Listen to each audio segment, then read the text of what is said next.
He say, basement, boxing towel. You know I'm a warrior, right? Fuck that, I'm a champion. Basement, boxing talk. Left, right, jabbed in the hook. Better protect your jaw. 12 rounds if you can last. Better protect your fall. I got hits like Mayweather. You hit that round of applause. No question, the problem solved. Basement, boxing talk.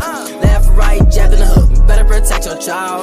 12 rounds if you can last. Better protect your fall. I got hits like Mayweather. You hit that round of applause. No question, the problem solved. I'm feeling cocky. I hit a thing to beat the ring, a boof up like I'm Rocky. ASAP, any opponent think they can stop me. I stay strapped, chop, tryna learn my moves so you can copy. You gotta give it your all. Gotta give it your all. When you're back against the wall. When you're back against the wall. When you the one people call. When you the one people call. To keep greatness involved. To keep greatness involved. Basement, boxing talk. Left, right, jabbed in the hook. Better protect your jaw. 12 rounds if you can last. Better protect your fall. I got hits like Mayweather. You hit that round of applause. No question, the problem solved. Basement, boxing talk. Left, right, jabbed in the hook. Better protect. It's your boy Basement Boxing Talk coming to you live. This is part 2 of the show. My man Black Star Sports is back on with us. Yes, sir. And I'm going to let him talk for 1 second. Man, I tell you what, man, we missed that last week, but I tell you, boy, it was some, you know, and it's funny because we were just speaking the week before the big fight, Terrence Crawford and Canelo Alvarez, you know, how, you know, it would be a bigger splash for the sport if Terrence was able to pull it off. And it's funny though. I'm starting to catch on to Terrence, man, because he really did. He fooled me with Earl Spence. He fooled me, but the same thing that he did to Earl is the same thing he did to Canelo. It's the same thing. You know, the similarities between the two fighters is the fact that they like to be flat-footed. They like to stalk. They like to, you know, they like to hover over top of their victim. And he was able to reverse that thing, man. And it was beautiful work, man. I had to say, you know. And I take my hat off to Canelo, man, because, you know, he didn't whine about it. He took it on the chin like a man. He just said, hey, you know, the guy's good. You know, he didn't make no excuse for it at all. But, you know, his fans, that's another thing, though. but man, that was something else. That and also the undercard, the Christian Mbella and Lester Martinez, man, that was a dog fight, man. I expected that. And you know, it was shocking me how Lester Martinez was able to keep it going. I thought he would fade because it looked like the way that Christian Mbella was positioning himself to stand on top was really working. But he did a good job of pushing him. And I thought after a while he'd get tired of pushing that old dude off of him, but he never did. So kudos to him, man. He has the edge in the rematch. And I would say that because Christian Mbella needs a new trainer, man. Them guys ain't. This guy got something though. Hey, Christian Mbella got something, man. So Lester Martinez ain't there. He do too, but Christian Mbella is a guy that snuck up out of nowhere on me. I was kind of expecting Lester coming out of Buddhism camp, you know, but man, he was. Yes, indeed. Salute to you. Hey, one thing I can say, I'm gonna credit Martinez for being in that Bud camp. I believe I seen it. And I'm telling you, he was that far away from a victory, bro. He was that. Yeah. He was. Yeah. I mean, that was hands down. I mean, besides Bud putting on the performance he put on, if we had the great fight, bro, that was the best fight. Yeah, I had to say because it was more equally matched, bro. Yeah, it was. It proved to be. It was a more equally matched fight. No disrespect to Bud. I gave Bud his props on the last show. I'm gonna set that up for you, Loon. Yes, sir. Man, but nobody was talking about that fight. It's crazy to me. Yeah, but you was talking about the Martinez fight. You was one of the ones that was talking about it. Yeah, I thought it was going to be the best fight of the night, and well, I still feel like it was as far as like you say evening, but but the fact that Bud was able to do what he did really just took everybody for the night. That was just like, wow, man, we can't believe we looking at it. I remember in the second, third round when he jabbed Canelo, he said mop mop, and now Canelo's neck snapped back like that. I told my wife it's over. It's over. It's Hey, over. hey, like I was talking on the show earlier before you, and the show I did earlier, and we broke down the key elements for Canelo to win, the key elements for Terrence Crawford to win, and like I said earlier, I'm giving Bud his props, bro. I'm giving him his props. Yeah, The man put on a performance that we haven't seen in a while, and I'm gonna tell you that performance goes down in history with a few performances.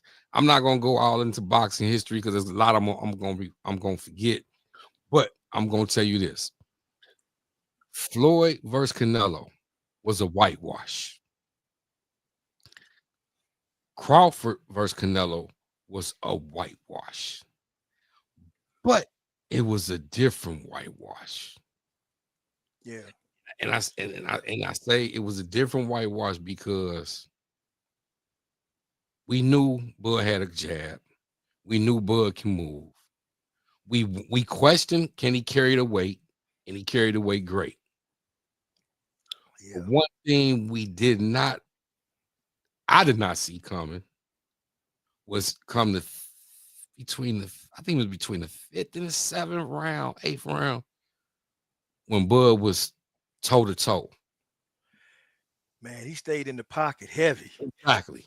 and And he when he didn't. said the phone booth, and Yeah, I, s- I knew the fight was over, but way the momentum was going by then.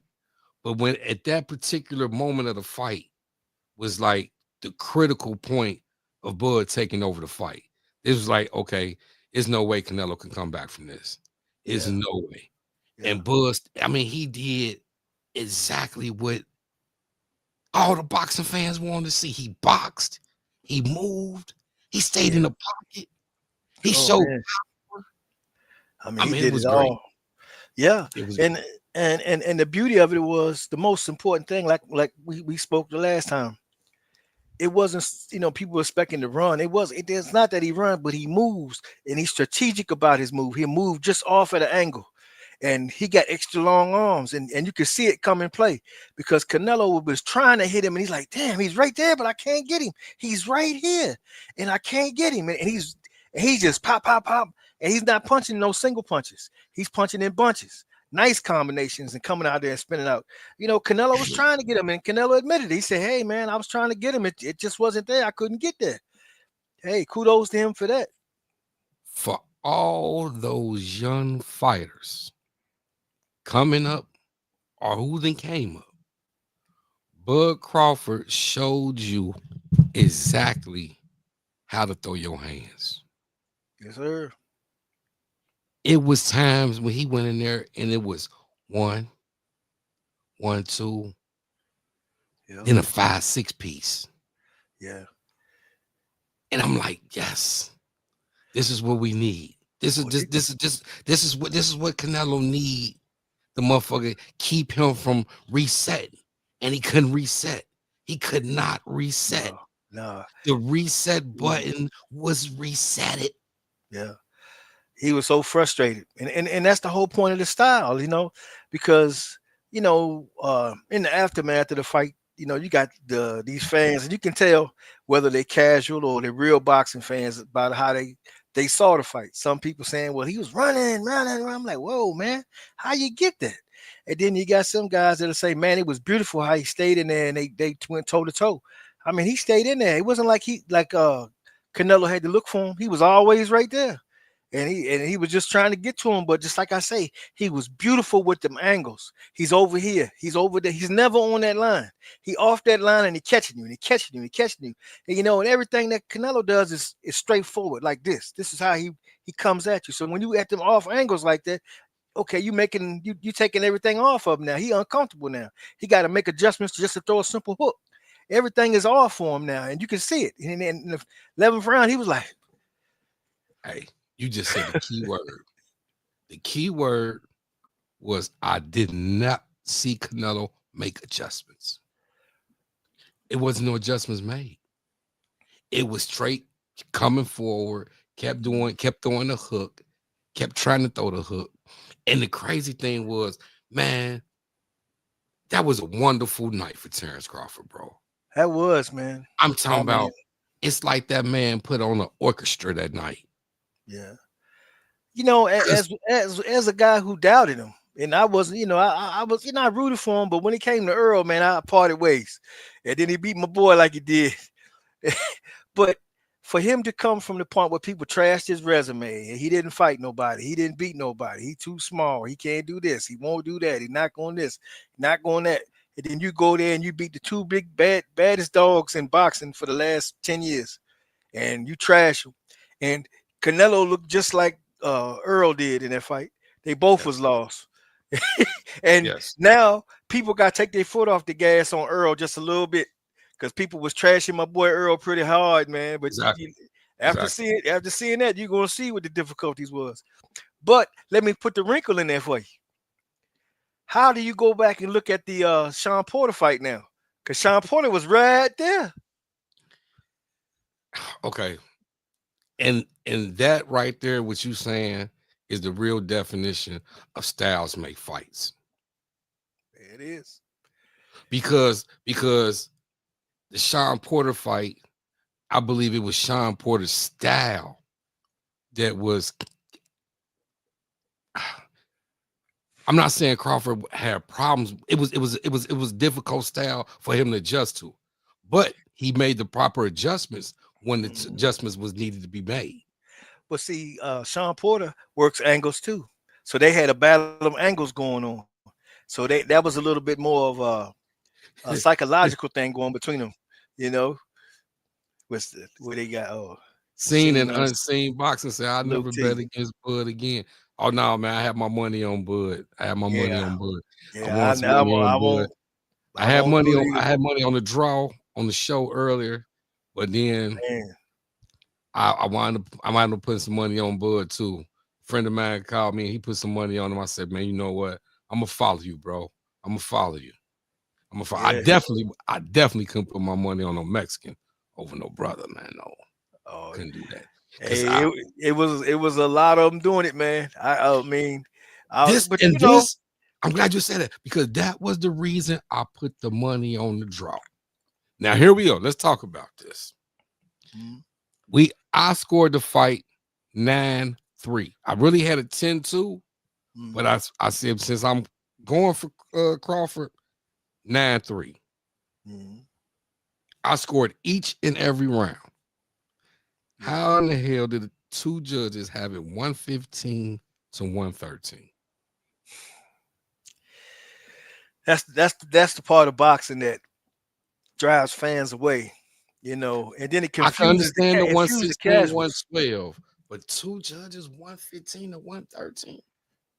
Well, you got one more round of Canelo, it's a draw. Yeah, but you got to remember, one of the judges had him beating Floyd, so I guess that evens kind of par. But come on, man. But that's the thing. The problem with boxing is when you have the money man, the superstar, the big dog in the whole sport. The face of boxing, they say, right?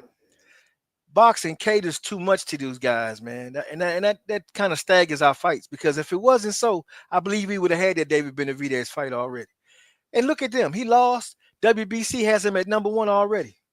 How? He just got beat. You know what I'm saying? So it's not like this guy got to work for nothing on certain levels. I mean, he's done his work, but I mean, you got to a spot now that even Muhammad Ali didn't have this, and he ain't nowhere in the stratosphere as him. So why does boxing do that nowadays, man? That's a fault, and that messes up the casuals, and that gets their minds all screwed up about what is real about boxing, and the beauty of boxing get lost. Because he tried to push a narrative of a guy being a certain thing that he might not actually be. But when that guy that comes along, he ain't gonna be appreciated as much because he don't got the fanfare or whatever. And like a Gary Russell, not to say that he was the baddest at all, but he was a talent that boxing overlooked. There's a lot of big fights he didn't get. A lot of guys ducked him, was allowed to duck, and there was no outcry. Nobody spoke up for him. Just like now, nobody spoke up for David Benavidez to get that fight with Canelo. The more people hollered for it, the more the big guys just ignored him. That's okay. That's okay. But the moment that he lose, Bud got to fight David Benavidez. Come on, man. Hey, and I'm glad you did. Come There you on. go. There you go. So, hold on. Lunatic in the chat said, I think if Top Rank would have put Pac-Man in the prime 147. All right, I don't want to get off topic with Lunatic with you too much, but I believe Bob knew what he was doing. He protected Pac-Man. He protected him. He protected him. He protected Pac-Man, and that's what it was. Yeah. That's But I would have to say this though. Pac-Man in there with him, and the way that Bud likes to use angles, and Pacquiao is quick on his feet too, and he jumps around. He doesn't sit still either. So that would have been a nice offset to see. But I think eventually with that long arms and reach that he got, it'd have caught him too. But it would have been interesting to see. It's not a guarantee that would have went that way. Maybe Pacquiao could have rushed in and caught something. Who knows? But it is something that was taken away from boxing. And think about it. If it did happen and he had Manny on his resume, what more could you say? And he was after that guy, but they wouldn't give him to him. See, there go boxing again. See, with this deal like that, I mean, that's a fight that should have happened. They had the same promoter. It was right there. It was all in the house. All the money was gonna stay home. Everybody was good, but they didn't want to put it out there. And it's also sad too when you bring up Pac-Man that Earl didn't get that fight either.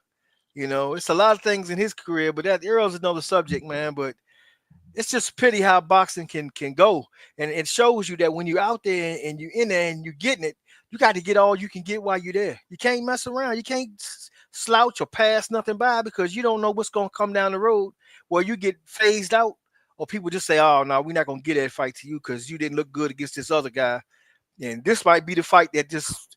Everybody's like, wow, man, did you see that one? Like we talking about Christian and Billy and Lester Martinez. Man, I was on the money on that one. I was on the money. I had that one. Yes, sir. I was glad, man, because we need these new guys too. And they add something to it, man. And I like both of them. And I think both of those guys are going to be champions. They got to do it again. Got to do it again. Hey, add a little sauce to it too. I mean, I believe with the Terrence Crawford and Pac-Man fight too. You got to remember, neither one of them guys had a title at 47 at that time. I mean, even if when Terrence Crawford did have the WBO title, that title, I mean, that fight wouldn't have been the same magnitude of what he just had with Earl Spence and what he had with Canelo. That's true, but it would have also accelerated his career though, because he was looking for that one victory to catapult him out there like he is now. So he would have been at that stage. How many years ago was that? What, 6-7 years ago? Yep. How many more fights we have gotten with who? And what next? Right. Seen the unseen boxer said.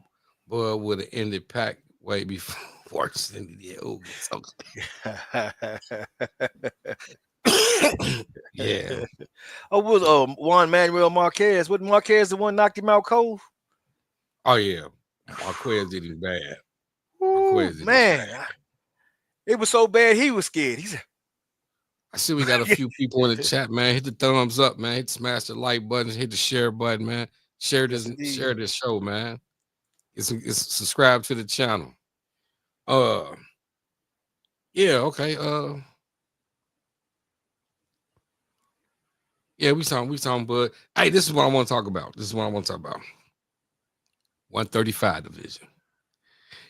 I seen some videos, man. Mr. Gary said he's staying at 35. Mr. Gary Russell.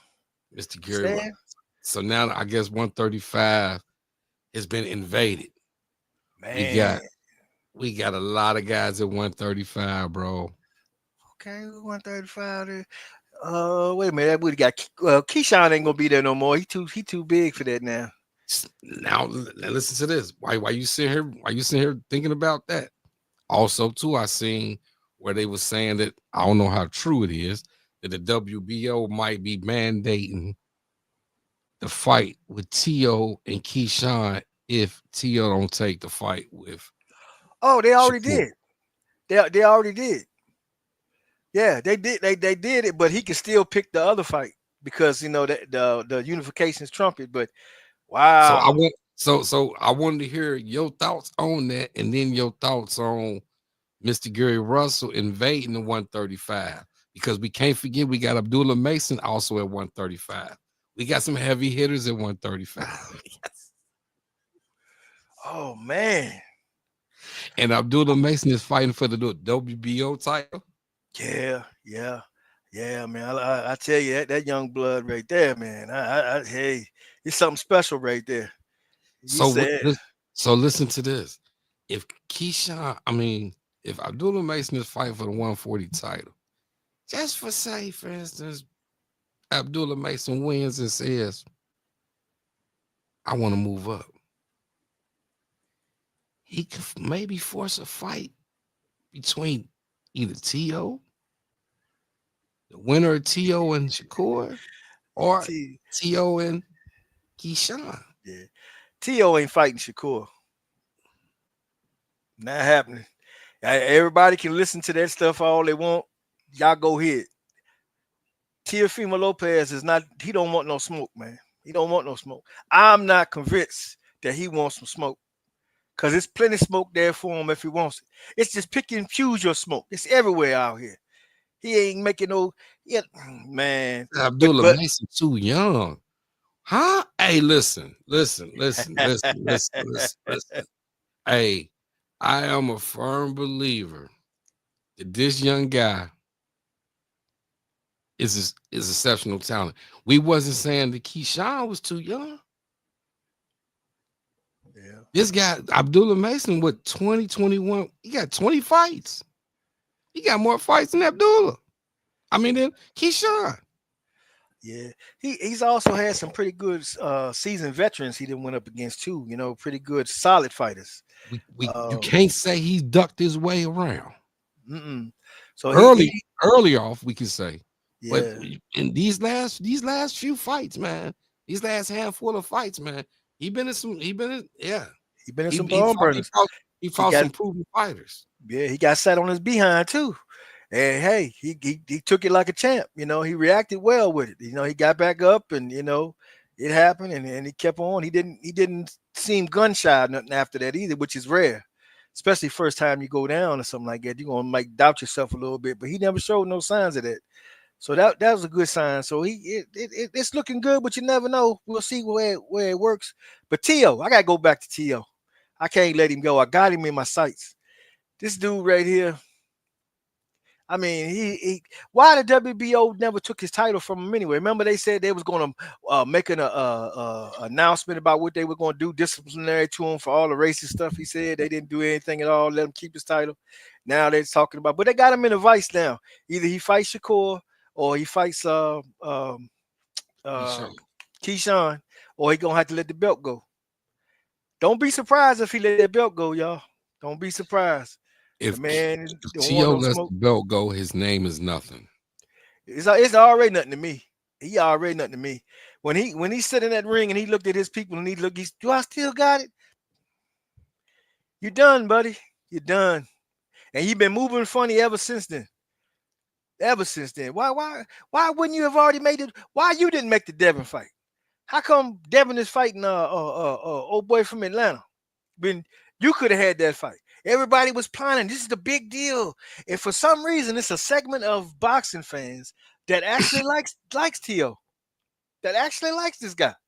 I think the guy's he's not going to go over 47. He might not even come to 47. He's going to stay down there. He's playing like he's Pacino now. He's too small. He don't want no smoke. But he's a big bad browser when he fought Lomachenko. See, It's crazy, man. You know, it's too much smoke there to be gun shy like that. Just pick one and roll with it. You know, pick a guy, figure out, okay, hey man, I think I can beat this one. Go get him. But you sitting back, people calling you out. You're not doing nothing. We still waiting to figure out what's going on. You and Shakur been on a man. They in negotiation. They in negotiation. They in negotiation. Y'all been in negotiation for 2-3 weeks. Come on, man. This shit ain't that hard. Let's sign this thing, get it going. You know, it is what it is. But it ain't happening for some reason. So that's why I say, nah. It's a whole lot of lip jaw jacking going on. Ain't nobody trying to fight, man. He ain't trying to do nothing. He trying to hold that belt long as he can, play like he important, you know. And shoot, why don't he fight Ryan Garcia? Maybe he won't be scared to go in there. You know, I don't know. Ryan need a belt. Ryan need a belt somewhere along the line. I mean, he ain't never done shit. He need to do something. What's better time than now? Let's get it. Let's get it popping. I'm for whatever. They put their names on the paper. Boom, boom. Hey, I got my popcorn ready. Let's see what's going to happen. Ryan can't make 140.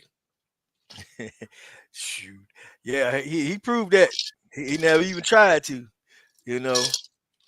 But he can't make 140. Ryan got to fight at 47. He ain't gonna fight in his natural weight, no way, because them boys will kill him up there. He know it. That's why he looks awful funny too, because he done tapped himself out too. That Devin was all he was gonna do in life. I believe he had help with the Devin fight.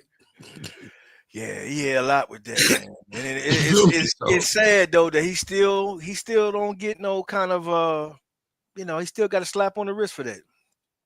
And yeah, it's sad, man. He got a slap on the wrist, but we seen in his very next fight. That damn wasn't the same Ryan, bro. Everybody talking about Rollies. Rollies ain't that good, and Rolly ain't this, and Rolly that. Remember, I told you, I said Rolly gonna drop his ass. Remember, I told you that day. I said, I bet you Rolly gonna drop his ass tonight, and he damn sure did. But they talk about Rolly. Rolly not that good. Ryan is supposed to be so great, but Rolly's the one with all the belts. Hey, make it make sense. They said Rolly got an announcement. Rolly said he got a fight date. Now I'm wondering who Rolly gonna fight now. That would be I believe it's Pacquiao. You think so? Pacquiao? I believe so. It's a PBC fight. Wait a minute. Rolly got a 47 belt, right? He got a 47 pound belt. Oh WBA. Yeah. That wow, lucky Rolly, man. Rolly get the cash out, man. Well, that's good for Rolly, man. Yeah. That's good for Rolly. Shoot, Rolly just got to be smart with his money, man. He won't never be broke. Right. You know, hey, that's good, man. That's how you do it. Not what Ryan is doing. And then, Ryan is mad with Oscar again. Oh, the two girls are quarreling. I love it. I mean, hey, speaking of De La Hoya, man, I seen the interview he was doing, man. He finally got a chance to talk bad about Canelo. Yeah. Talking about he told everybody, so he picked Canelo to win. And then he come out talking about, I told you, all I do is tell the facts. Oh, get on, man. But it's funny though. But you can't get mad with Canelo for doing him that way, because he did bad business and he did Canelo dirty with that. If you had a deal where you was making $40 million, and at that time they had a good relationship. I think if he had just set Canelo down and said, hey, look, my promotion, I'm promoting you, man. I got you this deal. Hey, man, I was wondering if you would like to invest back into the promotion, and they offering you 40, you take 35, let me keep 5, and then I can run these pay-per-view shows and pay for my undercards and everything, and then we could put on the shows. You see what I'm saying? He probably would have did it, because they had that same thing going on, just like Mike Tyson and Don King did. Hey, brother, we working together. We Spanish guys, we working together, right? They had that thing going on, and that's cool. But when you didn't tell the man and just shave $5 million off of every fight he had, that was $5 million here, $5 million there, $5 million here. What you think he gonna do? Man, I can't trust this dude. You moving funny. If you'd have been a man and say, look, man, look, this is a situation right now. Our funds ain't right there. We still trying to build up. You a superstar, man. Your stuff is going crazy, man. We trying to get going a little bit too, man. Hey, kick a little something back you know, to the promoters. He would have probably been like, Nathan, man, no problem, and that would have been okay. But he probably would still have him to this day. This is the Oscar has to be the dumbest promoter that has ever promoted in boxing. He had everybody. He had everybody in boxing.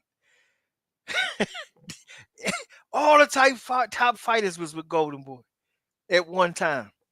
Yes, sir. And how did you fumble that? How did you fumble that? He did a good job for Canelo. He got Canelo that big $350 million deal. Now I give him that. He did that for him, man. That no doubt about that. But in doing that, he put so much into that he let all this other go.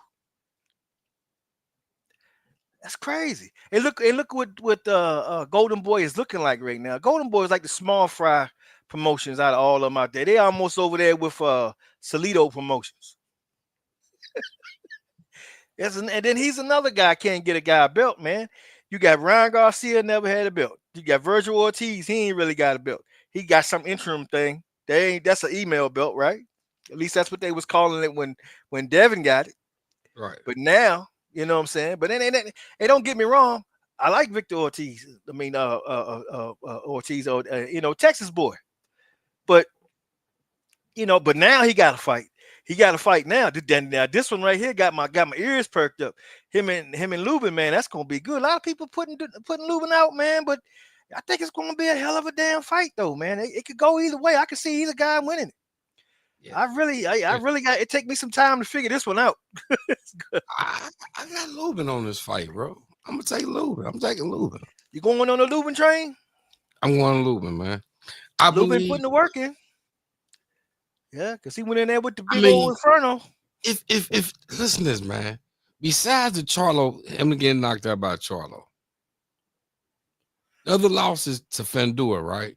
Yeah. That was a hell of a fight. The Fandura fight, he was this far away. Yeah. He was right there. He decided to fight, not the fight that Kevin Cunningham was telling him to fight. He got suckered into that macho stuff, trying to prove something, and he fell right into the trap. Right. Didn't keep his head. If Lubin fought this Fandora now, after that experience, it'd be a much better fight. Even though that fight was great itself, but I mean, even Fandora's gotten better. But he surprised me though. He's not boxing from way out like I thought he was going to do. Because that was the thing when I heard he was fighting Earl. I said, man, if he do this shit, I don't know who gonna fight. Ain't nobody gonna be able to beat this guy, man. They not gonna be able to get him. Dirty Rhymes said he got tanked by KO. You got tanked on KO by over who? Tank. Dirty Rhymes, man. Hey, look, bro. I don't mean nothing by what I say with this here though. But when it come to Tank, man, I ain't got no love, bro. Hold on. What am I hearing, Black Star? Yeah, I man. To me, I'm so pissed off at him, man, because you hear he talking about he retiring now, right? I appreciate you. I appreciate you seen and unseen boxing, brother. I'm subscribed to your channel too, brother. Yes, sir. And because he's another guy that got these fights that he can have, and he ducking all these guys. You're not gonna fight these guys, but you're gonna keep jaw jacking with everybody. I don't like nothing like that, man. I don't care where you rank in boxing, or you the A side, B side, cash cow, face of boxing, however you want to market it. You guys is in a division. He done already ducked Mr. Gary Russell. He ain't want that smoke. Him and Haney back and forth. It ain't happening. Him and Lomachenko for years. Lomachenko talked all kind of. Oh man, he talked about him like he was nothing. Did he do anything? Nope, not nothing at all. Shakur, talk, blah. Ain't fighting that guy either. So you trying to tell me that you gonna go out here and you gonna fight the YouTuber, and then you gonna just run away? And what that supposed to do? What that supposed to mean? I mean, is anybody Okay. gonna remember? Anybody gonna remember Tank Davis after that? No, Okay. not at all. And when the money run out, because that's what he's running for. He say he the money man. He like the money. He ain't really out there for credentials and all that. Okay, that's fine. But you can't keep popping off at the jaw like you doing this and that, and you all this and you all that, and you ain't gonna fight nobody. You see what I'm saying? That's where the fight start, right there. Two guys sitting down talking trash. Yeah, man, you know something? Man, I catch you with this right here, boy. I knock you out for the next 3 Sundays. You know what you mean, man? You ain't gonna touch me, boom. Everybody put their money down. I don't know. I think you will. No, I don't think. Now you got a sport of boxing, but you want to run. Come on, man. There's too much money out there. You still young. What you running for? But I know what you're running for because you got your ass whipped by Lamont Roach, and everybody know it. Everybody know you lost that fight. I gotta let the people in the chat know that Black Star is a DMV native. So understand that I got to play devil's advocate on this one. And Yeah, I got to defend Tank on this one. Okay, now here we go. Since I got to defend Tank, here we go. Here go the defense for Tank. My defense for Tank is this. Yep, we had the Lamont Roach fight, and yep, it wasn't the performance that he wanted to put on. True indeed.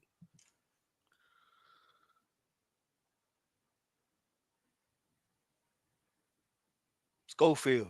Hey, Oh yes. Oh, he was talking about what I was talking about earlier. Hey, Ponder, give me 1 second. I'm gonna come right back to that. I'm gonna come right back there. So okay, listen to this. So with Tank, I believe this. It was already planned, the Jake Paul fight. That was already planned. Man, I think you pushed the gas on that one. No, listen. Listen, I told him on the show earlier today. Yeah. I can go. If you go back and listen to the press conference after the Lamont Roach fight, right after the fight, they asked him. They said, "Would you fight Lamont Roach in a rematch?" And he was like, "Yes." They said, "Would you have an immediate rematch?" And that's when Tank was like, "I'll rematch him, but probably not right back." They said, "Tank, you said you're supposed to have an announcement after this fight. What was the big announcement?"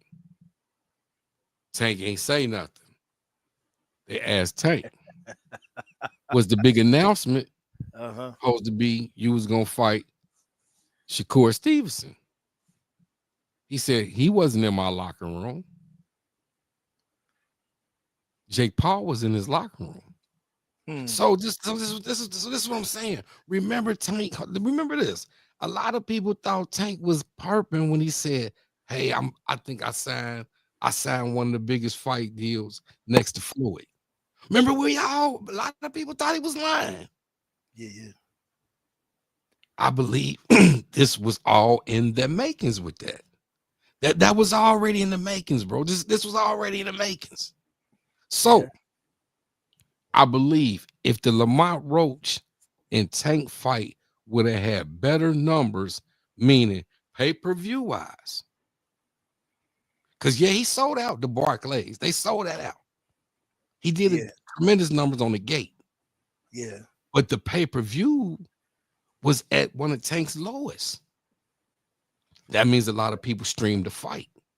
Yeah, a lot of people started to get off his gas pedal too. Because the way he moved, man. Listen, a lot of people did not know who Lamont Roach was. That's true too. But you know, if you the face of boxing and you the El Cremo A side and all this stuff that they say, then people want to come see you fight. I think. Listen to this. I think a lot of Tank fights. Even though put like this, they say that Tank brings people up, he brings people down, he has advantages or whatever. But I think one of the advantages that Tank does have in the fights that he has had and he's sold well, the fighters he had also had fan bases too. If you go to Mario Barres, he had his even Cruz, Dela Cruz, them guys had fan bases also. Yeah. So they fan base and Ryan Garcia, he had a fan base also. So when you put a fan base and his fan base together, we gonna have that. With the Lamont fight, we didn't have that. It was Tank's fan base and Lamont Roach, his fan base, it couldn't weigh, bro. It couldn't weigh up to what it needed to be. So when people say, well, Tank ducking, he ducking. To me, it makes more sense if I'm Al Heyman and this is my cash cow, one of my cash cow. You can't go back and fight Lamont Roach right now. You can't. Yeah, no. Listen, this is the reason why we didn't make what we were supposed to make. Now, if you sit up now you go fight Jake Paul. Hopefully, Tank knocks this motherfucker out. I hope Jake Paul knock his ass smooth out. I hope he do a backflip in the ring. Listen. or even have a decent fight with Jake Paul where you embarrass. Yeah. I mean, you gonna come up and fight a guy at 195, man. Come on. Look, here you go. It's entertainment. It's to bring the fans. It's to bring the fans to the. You go fight Jake Paul because you was already gonna do it anyway. If he knocked Lamont Roach out, he was doing it. Motherfuckers been like, well, if he ain't fighting Shakur, motherfuckers be like, well, he going to get the Jake Paul money. Just so happened, it was a draw with Lamont Roach. You go do this. Now here we go. Lamont, this is what we gonna do. We gonna put you in there with a motherfucker who Tank already fought. We put you in there with Pitbull. Now we put Pitbull in the ring with our other guy El Rayo, and El Rayo did his thing. He sure did. So, man, Lamont, you being who you are, you should be able to do your thing. Now you go do your thing against Pitbull, who got a backing, who got his own fan base. Now you got a little bit of fan base because you got the draw with Tank. Go do your thing against Pitbull. Yeah, they beat him. Then that draw interest. Yeah, I can see where you're going with it. And now we got Tank and Roach Part 2. Yeah, I get you on that. But when it come to Tank, it's the totality that gets me with him. And then on top of that, he out here walking around with purses and stuff. Man, I ain't got time looking at no man walking around with no purse, man. I listen, I understand that, but listen, it's the new generation, bro. We gonna be non-judgmental on that. We gonna let the young get the YNs do the YN stuff, bro. You feel me? That's all. Purses, man. I can't. Oh man, with no purse, man. You better get your ass a backpack, something, man. Get you down. What the hell is wrong with you? Shit. The hell you carrying? Some slippers in there? You got some red pumps in there or something? What the hell is wrong with you? I don't know what's going on, man. But that right there got to go. But still, look at the names that's been left out there. You got a guy like Mr. Gary Russell who his career is dying for a big fight that could have been made years ago. Yeah, he stepped away from that. He ain't want that to happen. Lomachenko trashed him for years. Then he wait till Lomachenko get old. Then he say, okay, hey, let's try to fight now. You know, you got Shakur, you got Devin Haney, you got all he got. And then my thing is, if you're not gonna fight these guys, then shut up. Don't say nothing. That's my thing. Every time somebody say something or a fan say something, he gets suckered into everything. He has to say something. Man, y'all haters, y'all and all this old jive stuff, man. Look, you fight or you're not. That's just what it is.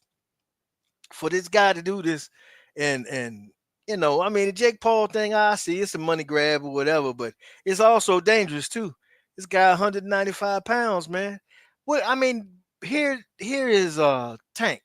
And Tank is supposed to be, the big bad killer, the puncher, he like the Mike Tyson, the little mini Mike Tyson type of thing. He going to go in there and fight a big guy. He not known for going in there and moving around, out quicking and boxing like that, slipping and sliding and dodging punches.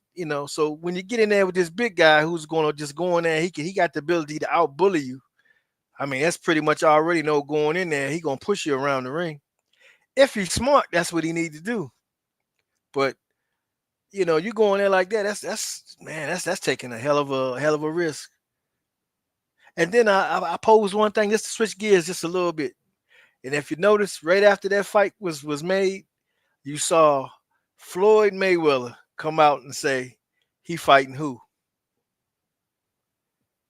Mike Tyson.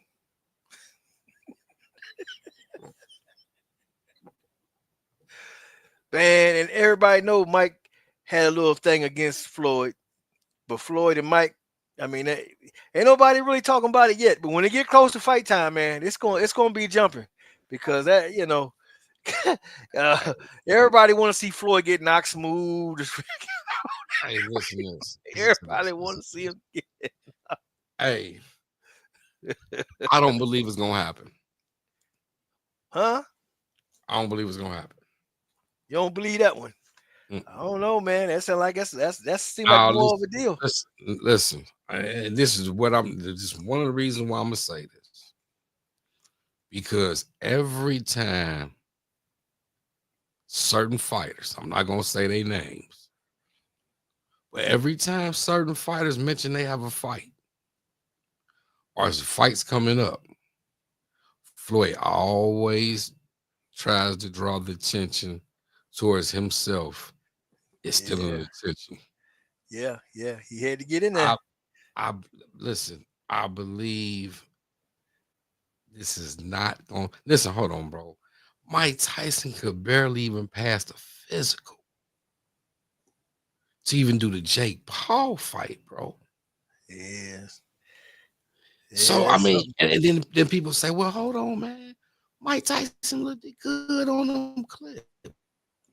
Yeah, them clips he did. Them was 5-second clips. them was 7-second clips. But I don't fault the guy. I don't fault the guy like Mike Tyson doing it though. I know it's a money grab on his end, and he just trying to get what he can get. But what he did, his name, everything, his stature, he deserved to get them paydays. Walk in the ring, bro. He couldn't even walk in the ring when he fought Jake Paul. That's okay. Still Mike, man. That's Mike. Bro, listen. hey, I ain't gonna lie. I'm gonna still buy it. This right here is a publicity stunt. Oh yeah, no doubt about it. But see, like I say, for Tyson, I don't mind it. I can see why he's doing it, But these younger guys, I can't get with it. No, listen to this. When I say this is a publicity stunt, this is something that's talked about right now. It's not gonna be talked about afterwards in a minute. It's only relevant right now.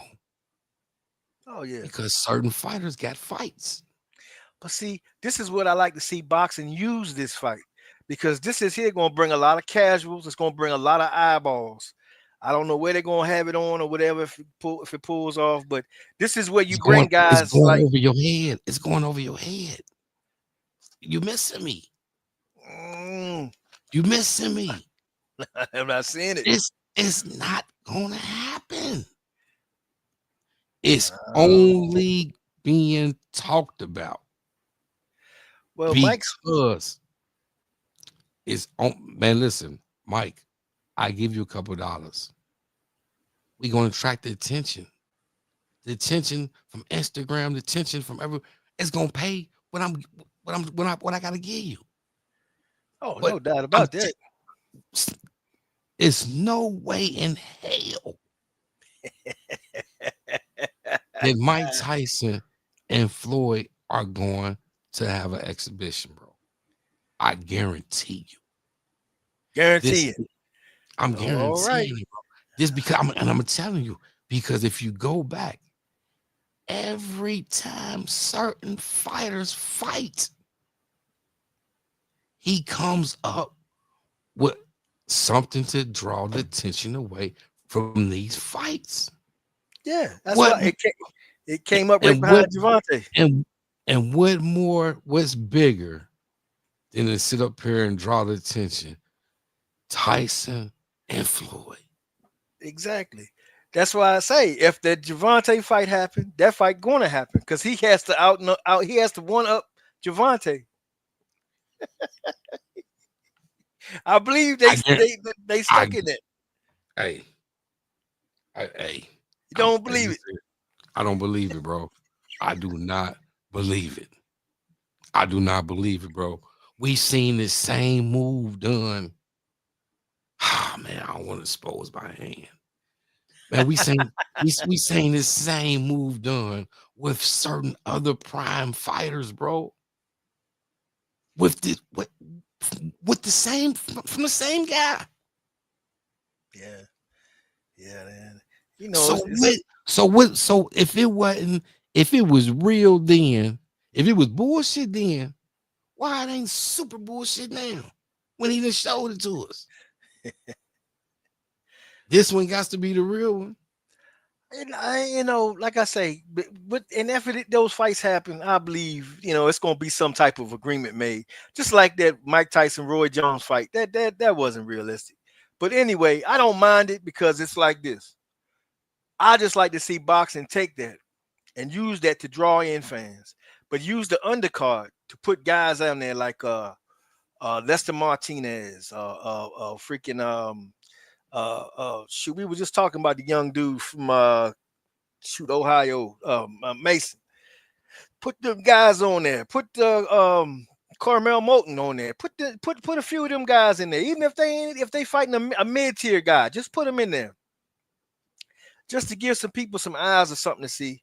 It'll help, spread it a little bit better, man. Because you got certain names, and then a lot of names people don't know what's going on because they ain't following the sport. But a lot of times, a certain fighter can bring in his own crowd by the way he fights. If somebody's a good fighter and somebody see it, somebody gonna recognize it. Say, hey man, when that guy fighting again, I want to see him fight again. And then boom, next thing you know, they in the boxing world. They watching it, they into it, and they start to develop appreciation for it. That's what I like to see boxing do that and move it around. Don't have this shit in Vegas again. If we went 10 years now with a fight in Vegas, I'd be happy. Just move it around, man, somewhere else. This is the thing that the UFC has over boxing is the fact that it is everywhere. You don't have to go far. You ain't got to spend all out your money. You can just go down to the local spot. If you wait long enough, it's coming by here. You go down and see them. They're in San Antonio. They're in Houston. They over here in Dallas. They over here this. They over here that. Okay, you can go and see that. Because going and seeing it live like that is going to hit you much better than watching it on the TV. And then every time you watch it on the TV, you got to pay to see it. So why not take the sport out there so everybody can see and develop appreciation like that? A lot of these young guys out here that's wearing purses need to see something like this, Right. I'm just saying. And then you'll stop hearing all this UFC blah blah blah, UFC tough and UFC. Every time they get in the ring with them, they're getting their ass tossed around. Come on, man. This stupid stuff. What's this guy now? Sean O'Malley. Come on, man. I'll take his damn lunch money right now.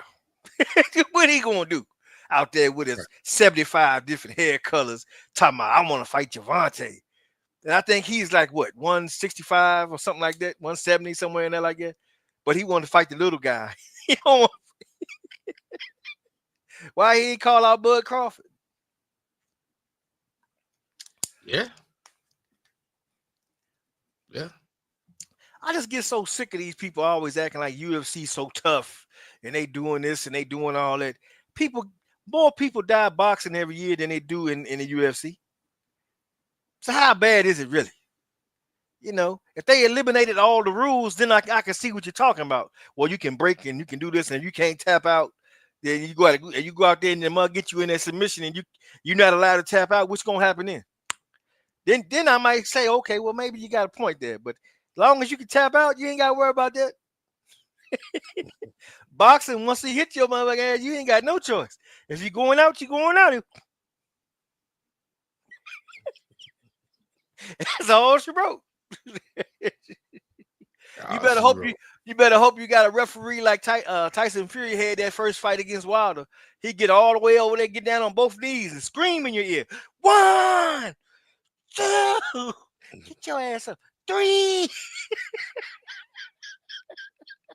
I'll never forget that. I've never seen a referee drop all the way down and scream in the guy's ears. And then you can see when Fury came to, Fury said, he looked like, oh, and he was at 6, 7 right there. You wasn't too far from 10. Yeah.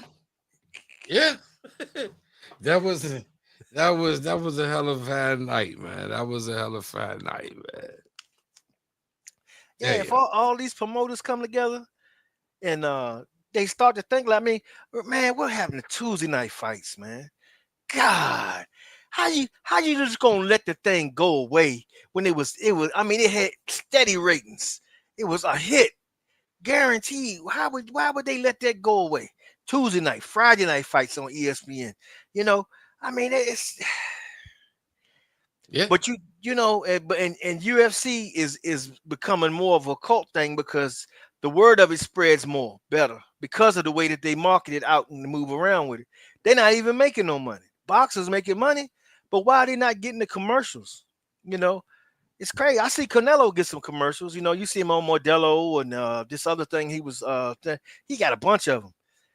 And then you got other boxers out there that don't even be known, man. Them guys need to be known, you know, and that's the only way to get it out. Promoters are not doing their job either because that's something that they could do. If they had a lot connect in Hollywood, they could have a guy come out. Because I remember back in the day, you see Oscar De La Hoya in the Shaq Diesel video. You know, he's sitting in the car. Oh, that's Shaq. Oh, Oscar's in there. Oh, there goes such and such a. You know what I'm saying? You get a chance to see him. I mean, right. Ali did the damn. Why somebody can't take the spot Ali had the pest commercial with Raycon and you know, I mean, bring them things back. Somebody. I mean, boxing can be. It just seems like in America, man, they want to sissify everybody. They don't want nobody to get none of this masculine stuff. They want everything to be elsewhere because most of the American fan base don't even root for the American fighters. I mean, that's sad, you know, sad but true.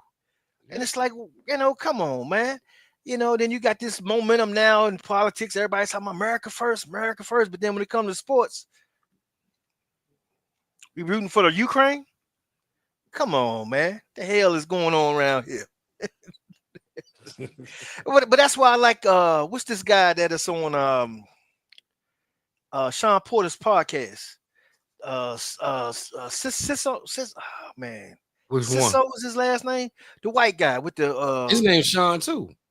Yeah, Sisson or something like that, right? His last name Sisson or something.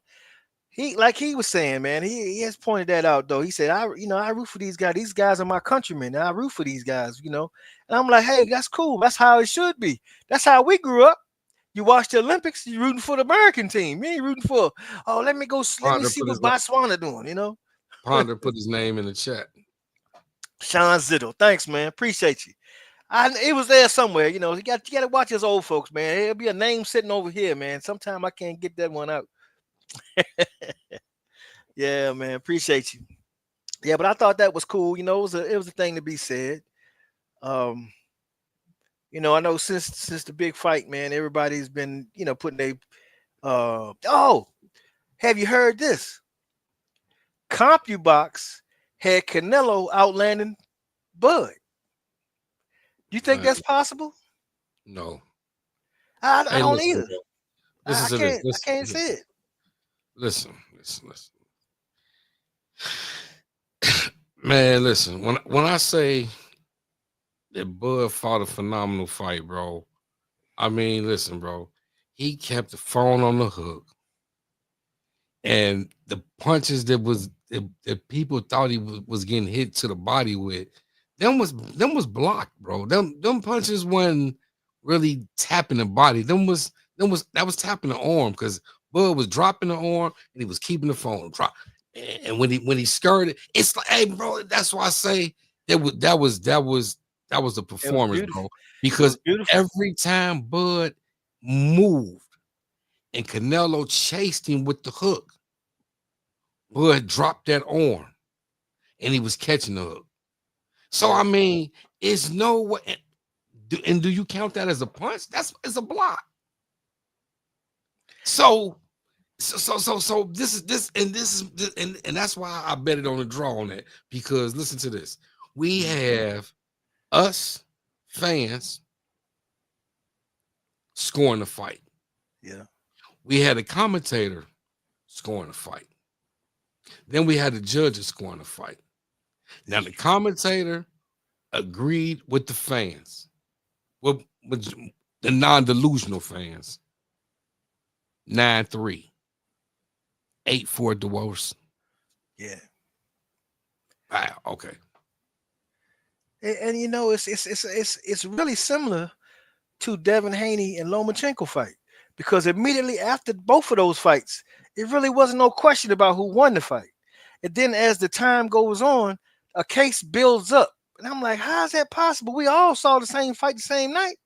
And everybody was like, nah, man, dude won. And all of a sudden now, you got people talking about, hey, you know, it's possible to get the decision reversed for a Devin Haney fight. I'm like, how is that possible? And then, and my thing with that was Lomachenko did his thing towards the end, but he gave up too many early rounds. The same way he did with Teofimo. The first 6 rounds, I don't know what the fuck he was doing. And then he comes on towards the end, and then he loses it in the 12th round again. He did the exact same thing with both fighters. And people still say he won 8-4. Man, ain't no damn way. I mean, don't get me wrong. I liked it, both of them. I was more of a Devin guy, but I appreciate Lomachenko. But he didn't do what he was supposed to do the first 6 rounds. That was on him. Ain't on nobody else. You can't blame Devin. You can't give this man a round when he does nothing and the other guys out here trying. How do you do it? So how can you sit there and say how you gonna give me 8 rounds he won in that fight? Can't happen. It's the same with this fight. I can't nobody give me 8 rounds that Canelo did that in. Canelo had some spots and some things. He landed some big shots though. He landed every now and then one, but they were single shots. He wasn't able to get on it back, and then on top of that, he couldn't hit him flush with solid with everything because the way Bud was moving. Bud would roll with it a little bit, a step back, or step this way, and he catch him, but it wouldn't be full on, And I was just like, man, it was a masterpiece, and just the way that he positioned himself in the ring against him, that right there need to be studied. That part right there, that's what now when Bivol say he need to be in the book, I see what that is. That right there, because that movement was, it was spectacular, man. I've never seen a fighter can stand right there and step through the raindrops, be just over here, just over there a little bit. He tagging the hell out of you, but you can't get him back. You can't get him back. He right there. You see him. You know you can touch him, but every time you try, you missing him. How in the hell? Or he blocking it. Shout out to La Madrina, said Bud is the best fighter out right now. He's smoking. He should retire and become a coach. Hey, can't argue with that. But shout out to La Madrina. Yeah, you want to get some of that big money though, man. When you want to get one of them Canelo paychecks. Hey, and that see now listen. So my theory on that is this: Canelo ruled boxing so long. Yeah. I want Bud to be able to reap the benefits of being crowned that guy. Mm-hmm. So that doesn't mean go out there and what people sit up there, well, fight David Benavidez. No, that doesn't mean go fight David Benavidez. That means Bud should be able to pick and choose the fights that he does have. If he decides to fight again. And if I was Bud, 160 is open. We got it's four belts between 3 guys. I'll force pressure on fighting one of the guys, and I force pressure for the other guys to fight each other, and then the best man fight me. That way, full weight undisputed. that mean he can be 5 division, 4 No, weight no, undisputed, 6 six, division. 6 division, and 4 weight undisputed. Whoa! And then check this out. He only 7 fights away from tying Floyd. For 50-0. Yeah. Man. But So here's the thing. Do you think they're going to give him Canelo type money to fight them guys? I think the only fight he could get that in is he had to fight David Benavidez. I think they'll give it to him for that fight. They'll give him $150 million to fight that guy. But them guys, I don't think they'll do it. You know, because Canelo, a lot of times they'll pay Canelo big money to fight guys that ain't really on the par. But he'll get $150 million just for it. You know what I'm saying? I don't think he got it like that. That's why I say if Terrence can, say for instance, Terrence can drop down and fight I think what's his name? Makovich, something like that. I think he got 2 titles. Janibek. Janibek. He got 2 titles. Mm-hmm. Yeah, he called him out. He called him out. Say he go fight Janibek. And he beat Janibek. Yeah. It's interesting for them other 2 title fighters to either fight each other and then try to fight Bud, or Bud can go after them 2. Yeah, because now that's the big money fight for them guys. That does wake 60 up big time. Shoot. Because me personally, I believe this is what Jamal should have been did. I mean, Maul was supposed to run 60, bro. I don't know what the hell what they doing. He was supposed to ran 60 and he didn't run 60. So I'm like, okay, well, fuck it. You move up to 50, you move up to 68. Let Mel do it. Mel could have after the Canelo fight could have been like, you know what? I gave it a try at 68, bro. I'm going to 60. That's the natural thing for him. He's still talking about 54. What do you want to stay at 54 for? That don't make no sense. You're supposed to go to 60 now. I don't understand it, man. Then you know what the problem gonna be? I'm weight drained. I don't even want to hear nothing from them cats, man. That's what's gonna be said next. He was weight drained. Hey, look, Jamal had that fight, and it's been with time is going now. How many months it's been since his last fight? 6-8 months. He's going up on a year again, inactive. I mean, these guys act like they're gonna live forever, man. This game is passing them by. It's a whole lot of money in here. It's a whole lot of fights in here. Why they must? That's one thing I give Tim Tszyu credit for. Tim Tszyu fighting everybody. What'd you say? Yeah, that's why I give Tim Tszyu credit, because Tim Tszyu fight everybody. He'll fight. No, he's still talking about fighting somebody. Hey, man, go get him. Oh, man. Go get him. Win, lose, or draw. Go get it while you're young. Hey, Tim Tszyu ain't got it no more, man. I don't. But I commend him on his courage to go out there and fight everybody and still keep going. When you got guys like that who should be doing that ain't making the move. They think they happy with the dollars they got. Okay, that's not going to be here forever. You got to add more to that. It's going to come a time in your life when you're not going to have this money or be able to make this type of money again, because they don't have a profile where they can go out and make appearances and stuff like that and make money like they don't have that. And they didn't think in them terms. And because of that, you need to get all you can get out the sport right now while you're in here. If not, man, who's to say what happened tomorrow? We'll say you get your baby mama, get up and say, okay, I want to divorce you now. I got to get half and all your shit. We gotta answer seen and unseen this question. He said Crawford is the best fighter of his era. He said, I got to watch Mayweather. I think Bud would beat him. Okay, I got a question for you. When you say you got to see the Mayweather era, it was 2 Mayweather eras. Did you get to see Money? Well, we know you seen, I guess, Money Mayweather, but did you get to see the Pretty Boy Floyd era? Because if we want to compare Crawford and Floyd, I believe we got to compare both of these guys in their prime. Yeah, that's kind of I see what you're saying. That is a dilemma. Yeah, because okay, listen to this. Because I was discussing this at the barbershop, right? And they Yeah. say, okay, well, Bud will stop Floyd. Woo woo. I say, Bud good. Don't get me wrong. But let's look at it. Are we talking about Pretty Boy Floyd, who was offensive, who was getting the stoppages, who And was and and, and, offensive and, minded, and he had that power when he was fighting down there. and also had the same type of power? I'm Hmm. not saying he had Bud Crawford power. I don't know, I but don't know. Well, I think we know Floyd had power at that time until he got the brittle hands. okay. So I break it down for you just like this, bro. Back in the Pretty Boy era in them weight classes, I think Floyd wins. But the Money May come back out there and fight this Bud right here. okay, but listen to this. We know Floyd can never fight at 168. So we gotta put a limit on the Bud and Floyd. So what are we talking about? Bud Floyd at 147?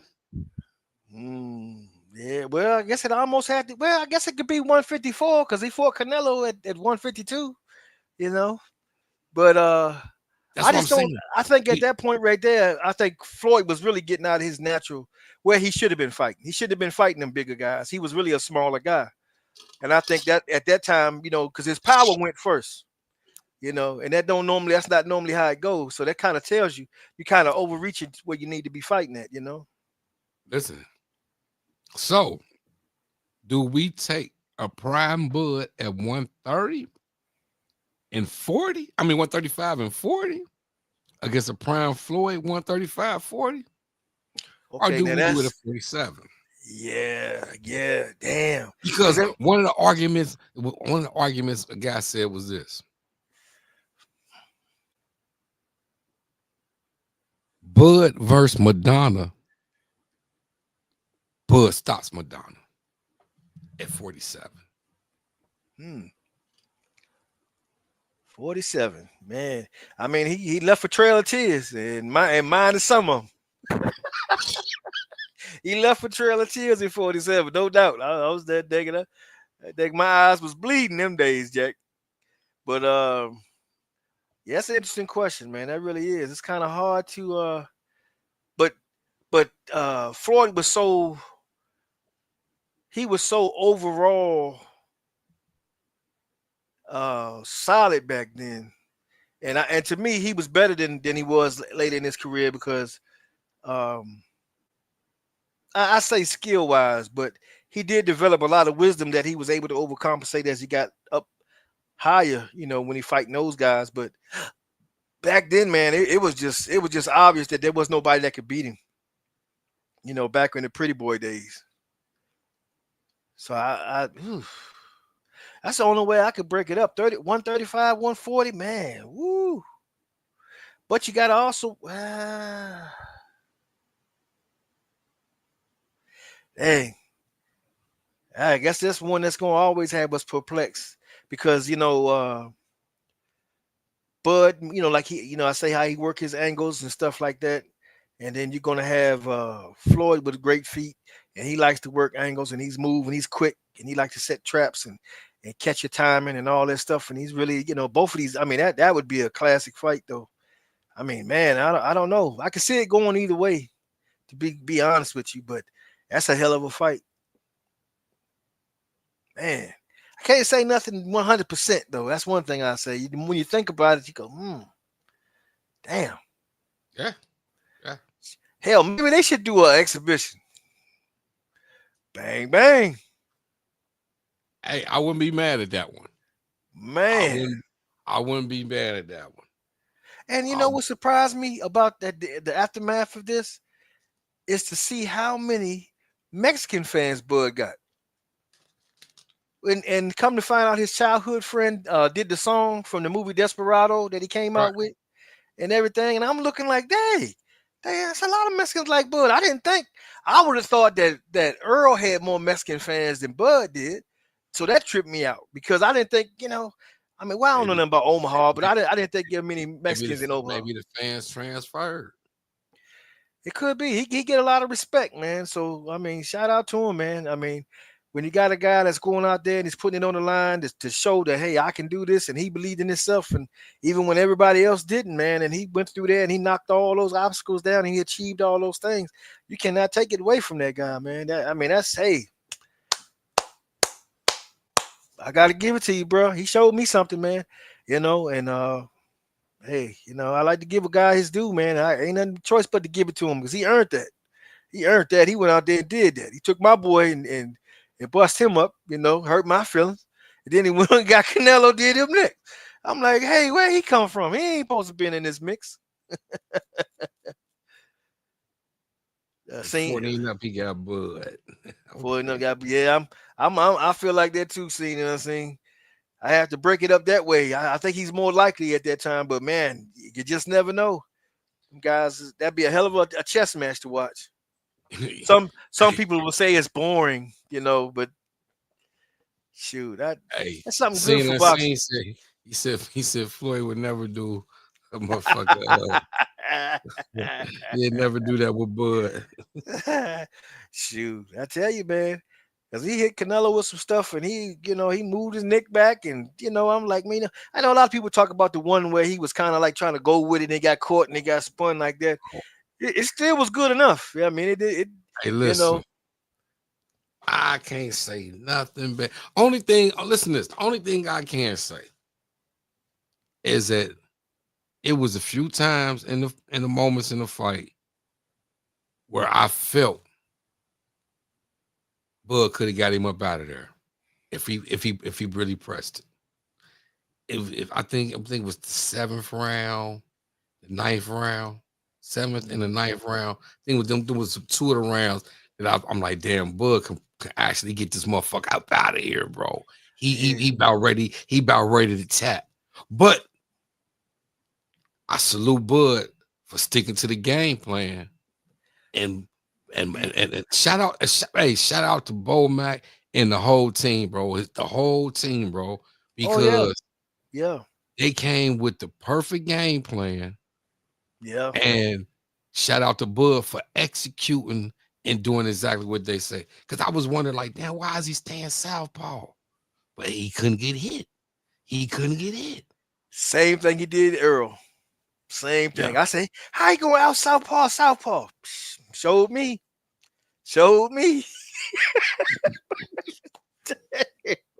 I'll scratch my head for the longest. Man, what the hell did he do? Hey, I mean, he did that, man. And like Bill will say, man, he should be in the book. People say. That's pretty cool, man. And then now, as far as David Benavidez, he got that big fight with Anthony Yarde. That is a fucking absolute banger. Yeah. Oh man, that's gonna be a great fight. Oh man, that's a great fight. And hats off to David Benavidez, man, because he is running the gauntlet. And this is the point I want to make. I want to see if you agree. He goes up there and he beats Bivol.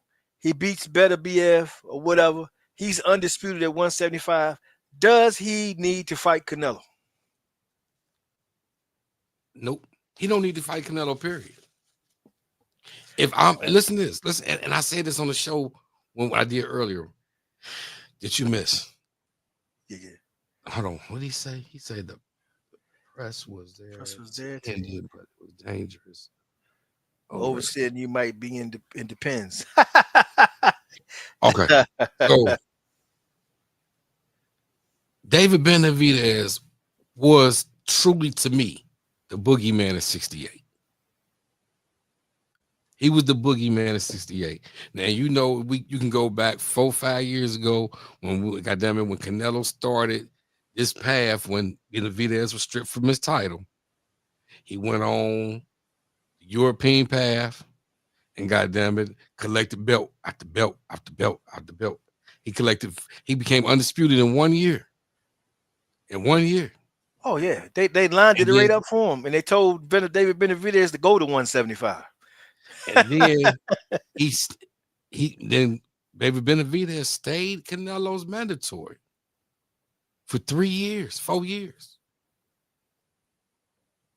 And we never got that fight. We never got that fight. It's crazy. So I salute David Benavidez for stepping up to 75 and say, fuck it, he gonna make his own path. If I'm David Benavidez, you do not need a Canelo fight. You do not need a Terrence Crawford fight. No. You're He already setting, Yeah, you're he already setting turned. your own, you're setting your own path. Yeah, he already Now, turned down the Bud fight anyway. If he can beat Yardy and then beat Bivol, now better be. I think that's that one right there. I don't know, bro. I do not know. I do not. And But the reason why look at that gauntlet though. God, man, that's brutal. You gotta, even though Anthony Yard is, not a champ or nothing like that, but he's a hell of a fighter, and it's not gonna be a cakewalk. So he go through this guy. He get Bivol. Bivol done already beat Canelo, and then you get to the big dog, Better BF. Oh my God, man. I mean, that's a career worth right there. Hey, man, listen. He could put those 4 up against any 4 victories that Canelo has fought. If he gets all 4 of them fights, in my opinion, they're just as good as anything that Canelo has done. If he win them 4, I ain't even gonna lie, bro. I don't even want to see Benavidez and Better Beef. So you don't want to see it. Well, Better BF getting old now, So it's. I mean, yeah, but. He a killer though, man. He a killer. Yeah. Bivol, the only man that was able to stand. And look what Bivol did. He beat Canelo and Better BF. They was the 2 baddest men in boxing. He beat both of them. I mean, he don't get no love, man. He never did. And it's really dirty how boxing did him, man. But he did. He beat 2 of the top. I mean, shoot. I couldn't believe it, man. And then here you got David Benavidez, who already beat Vosik. And 175, those was the top 3 guys: Vosik, Bivol, and Better BF. And you going right down the line. You topping up all the top guys like that, man. That's a hit. He get that undisputed, man. Take your hats off to him. It's way harder than what Canelo did for 168. If he get that 175 run, his run is way tougher than that. Cause he going through a gauntlet, man. Them guys, shit. Yeah, I don't want to see Benavidez and Better Be. I think he can win it, man. I think he can win it. I do. Damn. He's getting better too, though. The thing about it is, David Benavidez is getting better. Well, shout out to David Benavidez. That's my man, bro. God, man, I think I don't know, man. Better Be. Better Be was a bad boy though. He's a bad boy. It's a difference because okay, stylistic. Benavidez and Bivol. It ain't too much of a that's like thunder.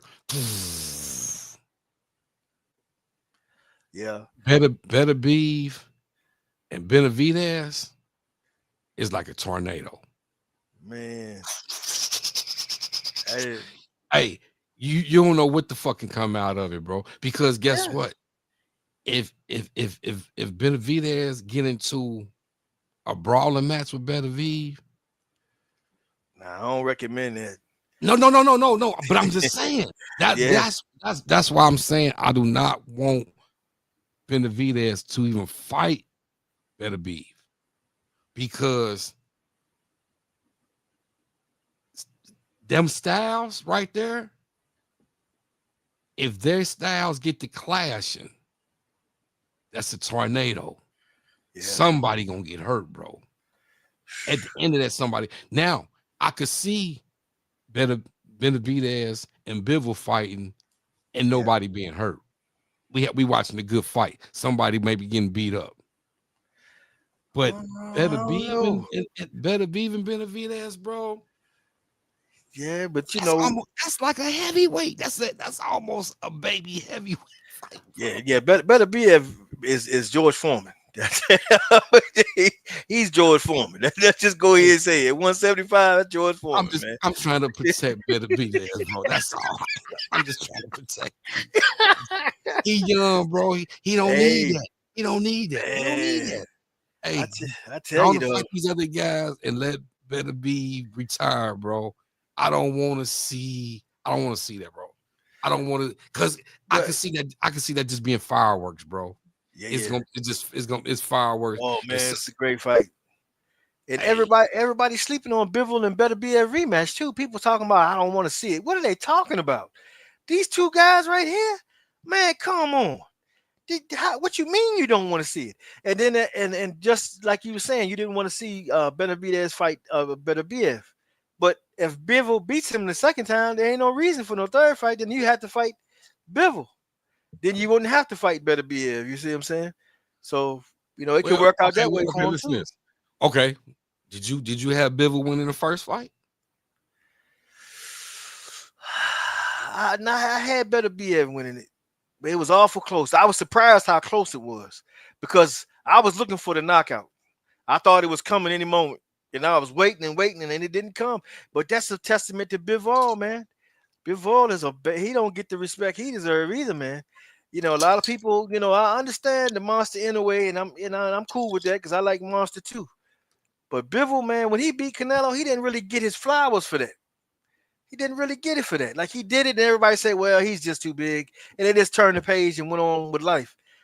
That's not how that's But supposed to work. that's because the boxing critics, they wrote it off as Canelo trying to be great Yeah, instead of Bivol handle his business. yeah. But we're supposed to believe that Canelo knocked out Kovalev, though.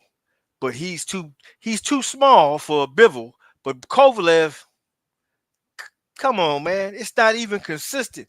That's why I always, man. See, that's why we don't have to get into that because we know how I feel about that fight. That to me was a rigged ass fight. I don't.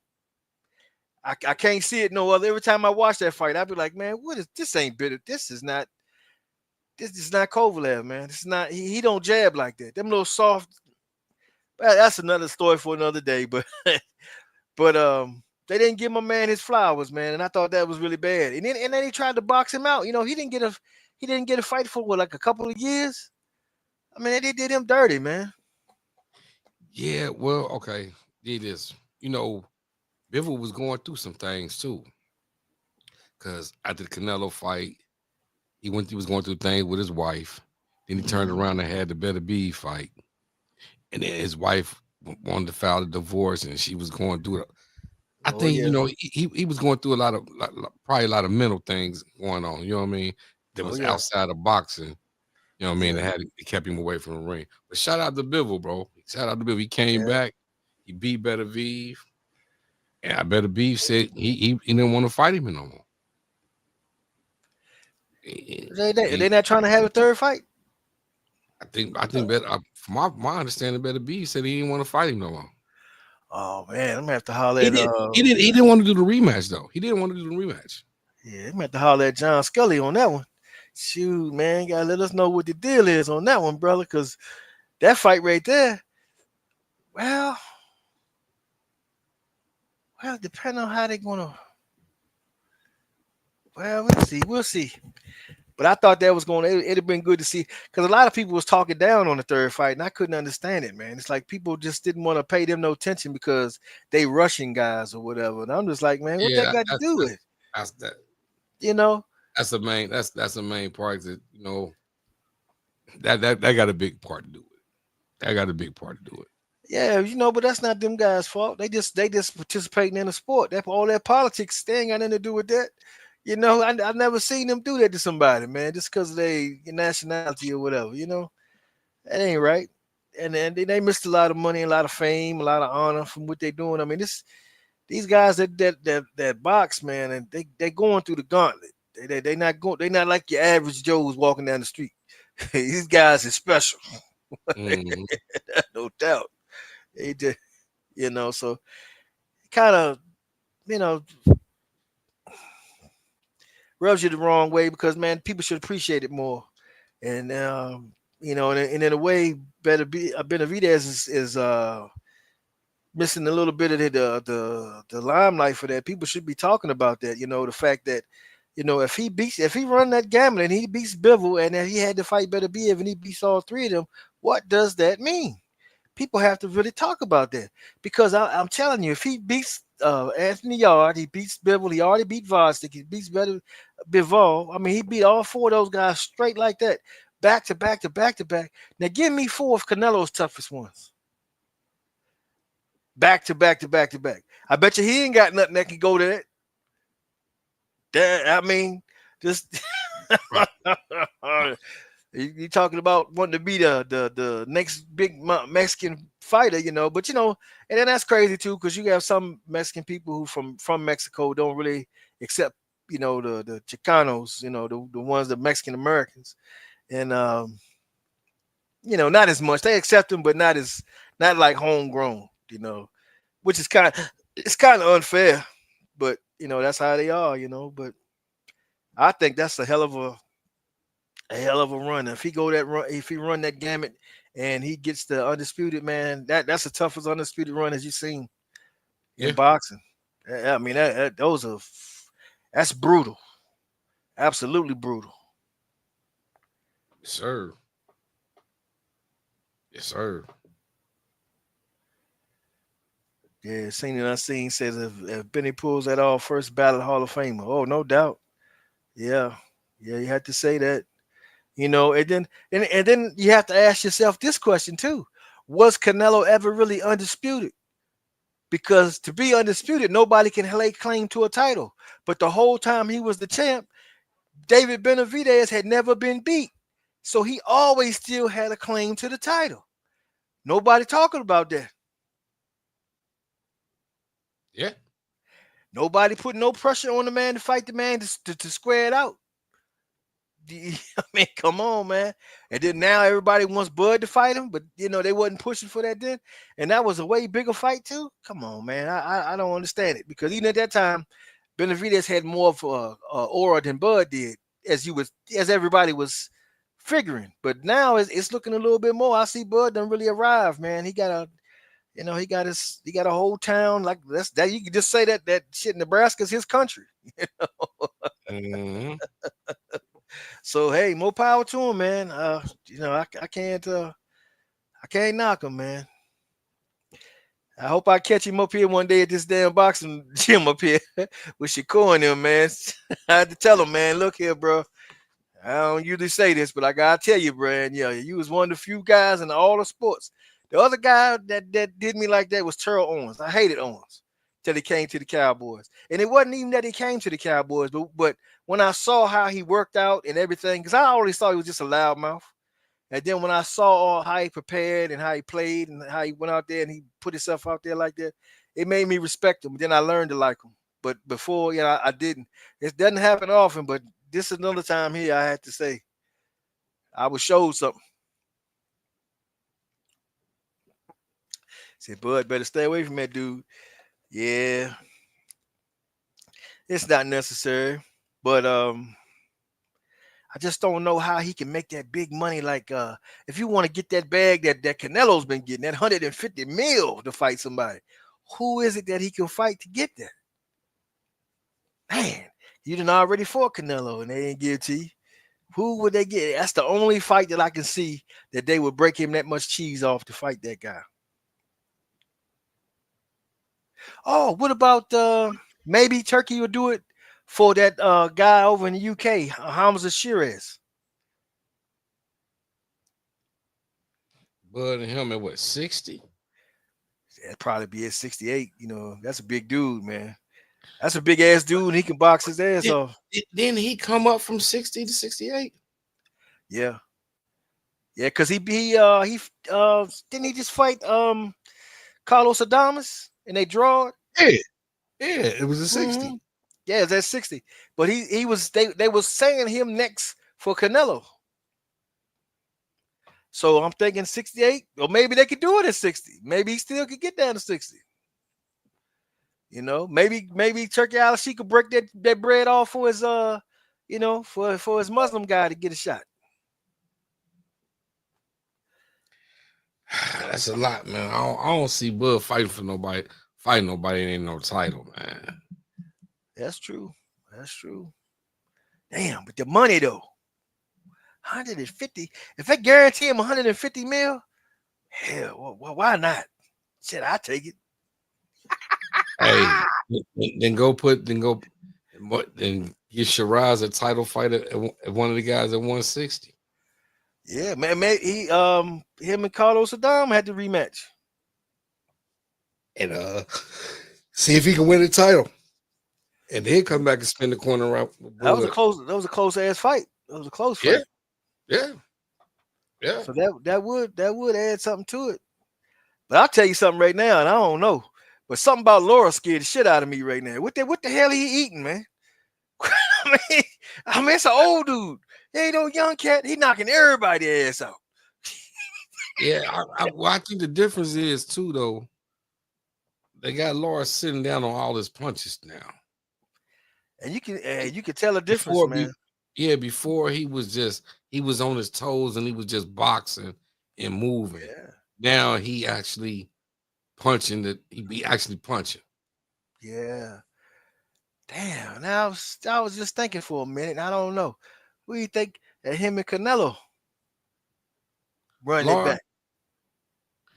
I ain't gonna lie. I believe, well, Laura said I'm with PBC, so it's definitely probably gonna be somebody with PBC.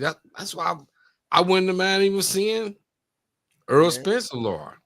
I wouldn't mind seeing Jamal Charlo and Jamel and Laura. You feel me? I think Earl need to go to 160 anyway. I think letting his body replenish itself the way he has, and if he gets in there, and he don't have to cut so much weight and go in there a little bit more, with a little bit extra layer on him. I think that puts him in there where he could probably naturally be, and that's what for Floyd they said, wasn't it? His 160 pounder. And I think also too.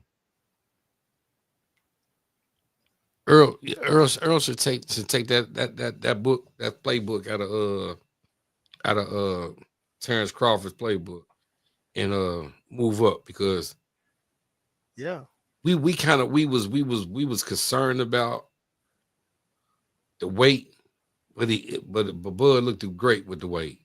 He carried the weight great. So just think, instead of Crawford Spence shrinking down to 47.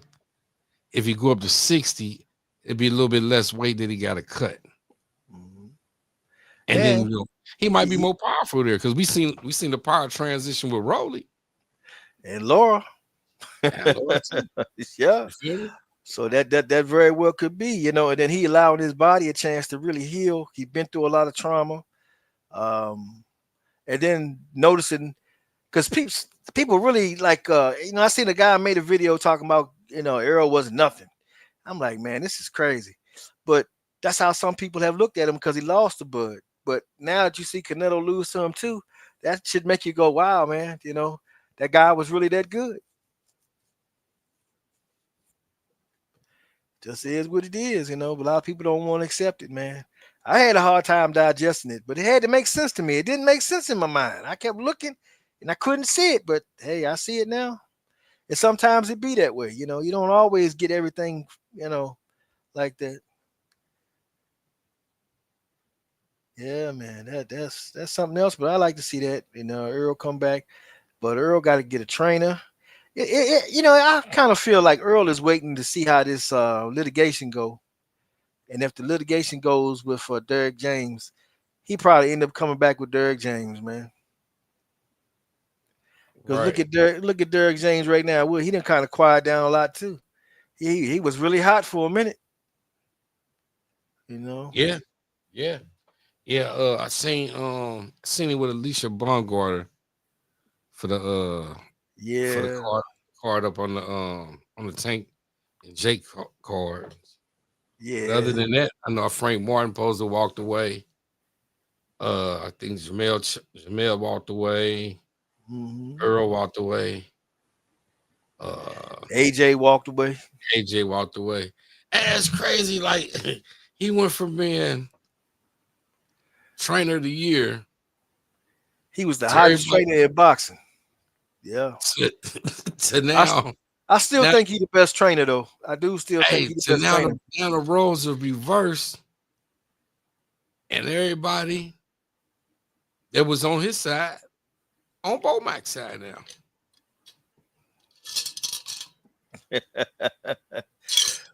Well, see, what it is it reveals something, because I never understood why they would have such a big gripe over this money situation when they done had their financial thing in place for so long. And Earl, a stand-up guy, he's kind of a guy. If he say something, he gonna do what he say. That's his reputation. That's what I know him to be. That's what I've seen him to be consistently.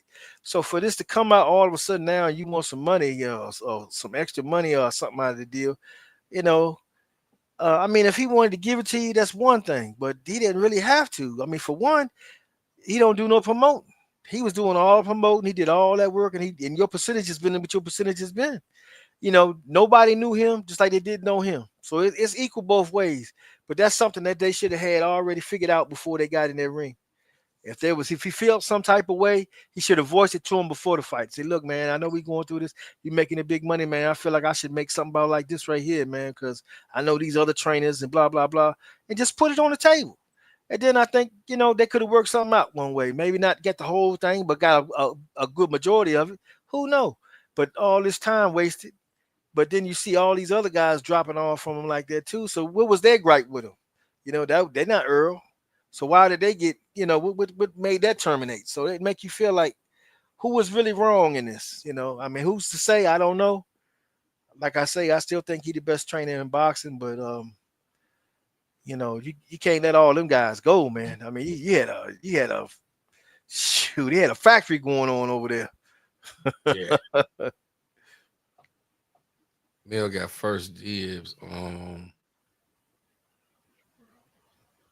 strap. He really wants this fight. Yeah. He want the Spence fight. Man, he better take who he can get, man. Because I don't know what's going on with the Charlos, man. I root for them. I like them and everything, but I don't like how they move, man. I don't know what's going on in their mind, man. They living in some type of fantasy world. They need to snap out that shit, man. This is real out here. Y'all, and I mean, they gotta really make a decision. Now, maybe they already have done it. But to me, I'll be trying to figure out, do I want the legacy? What do I want people to say about me when I'm done with this?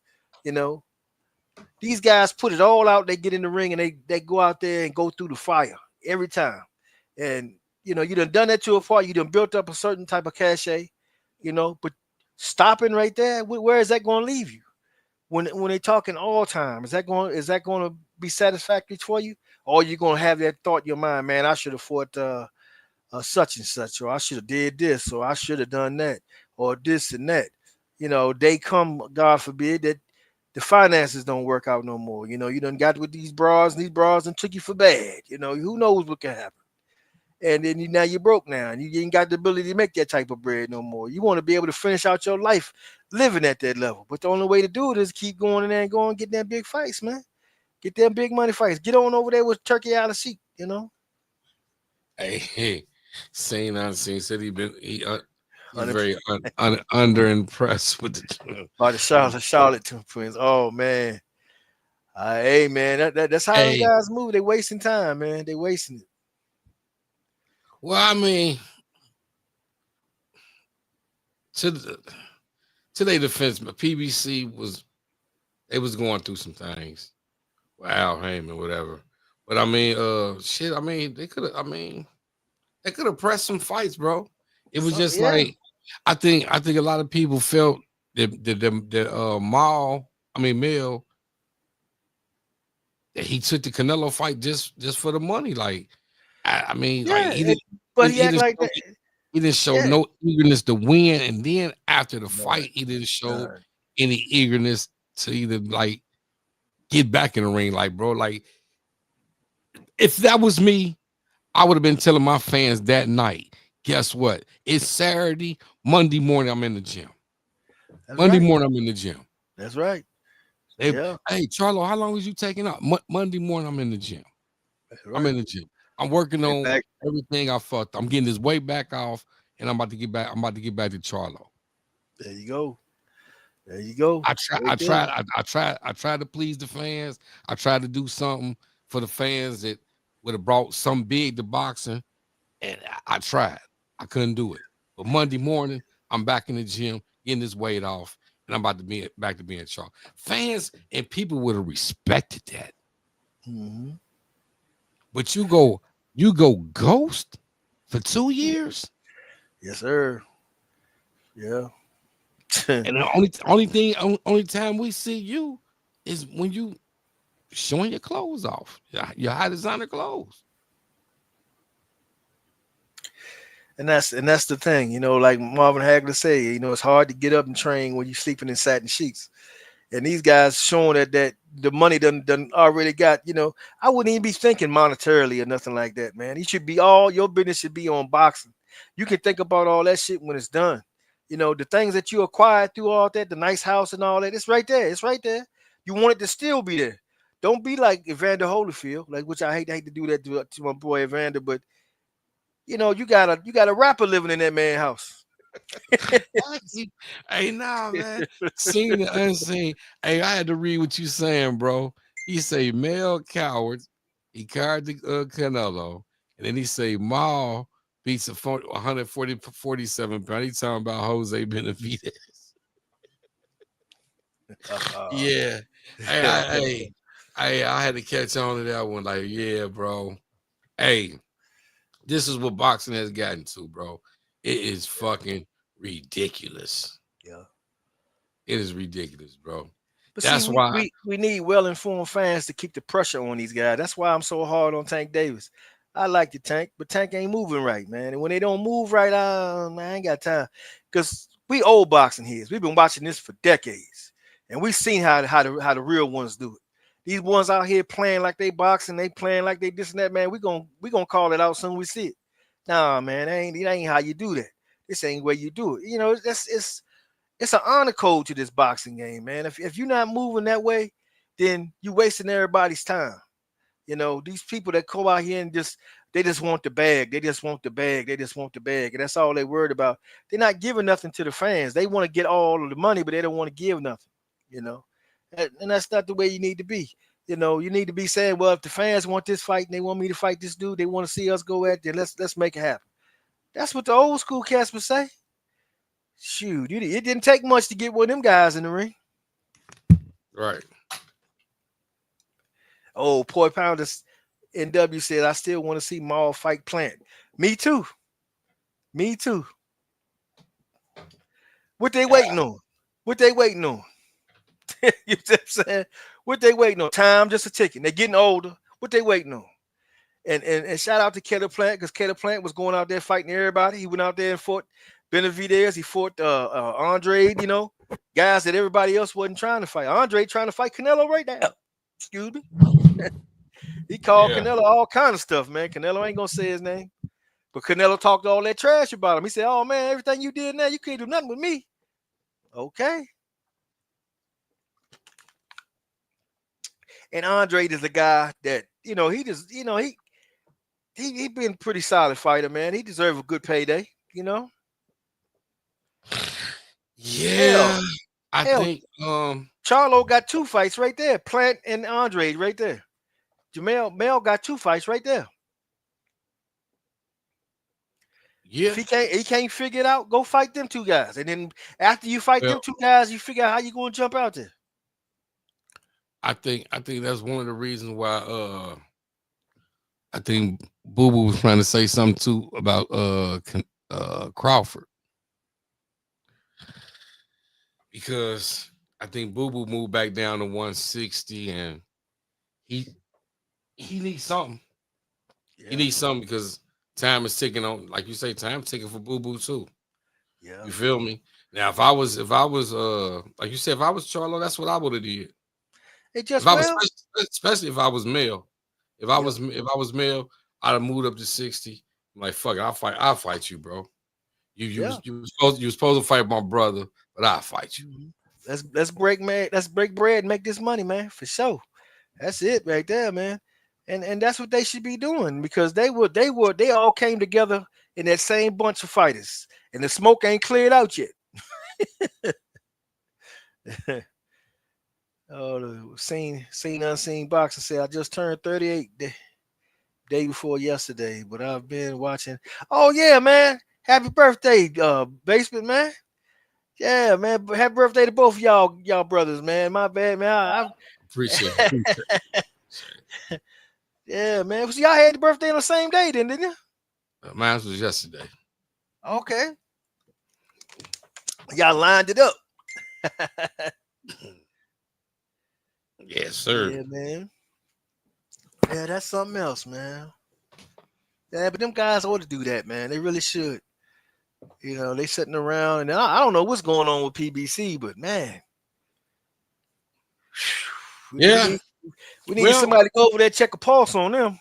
Well, we listen. We got we ain't gonna bury him yet. We gonna see. We got the Keith Thurman, Fendora. Yeah. We got Hey, and bro, Shakur. I gotta say this about Keith Thurman, man. I gotta give it to him. Ponytail going for it, man. Ponytail going for it. He's he realizing he looking at the clock. He realizing, man, he calling everybody he can call out, man. He trying to make it happen. So hey, man, I'm take my foot off the gas on him, man. Go get him, man. He got a hell of a test. He got a hell of a test on him, though. Yeah, man. Yeah, man. Hey, one thing. Keith Thurman got boxing intelligence. He got high boxing IQ. Yeah. Keith Thurman knows how to talk. He know how to sell a fight.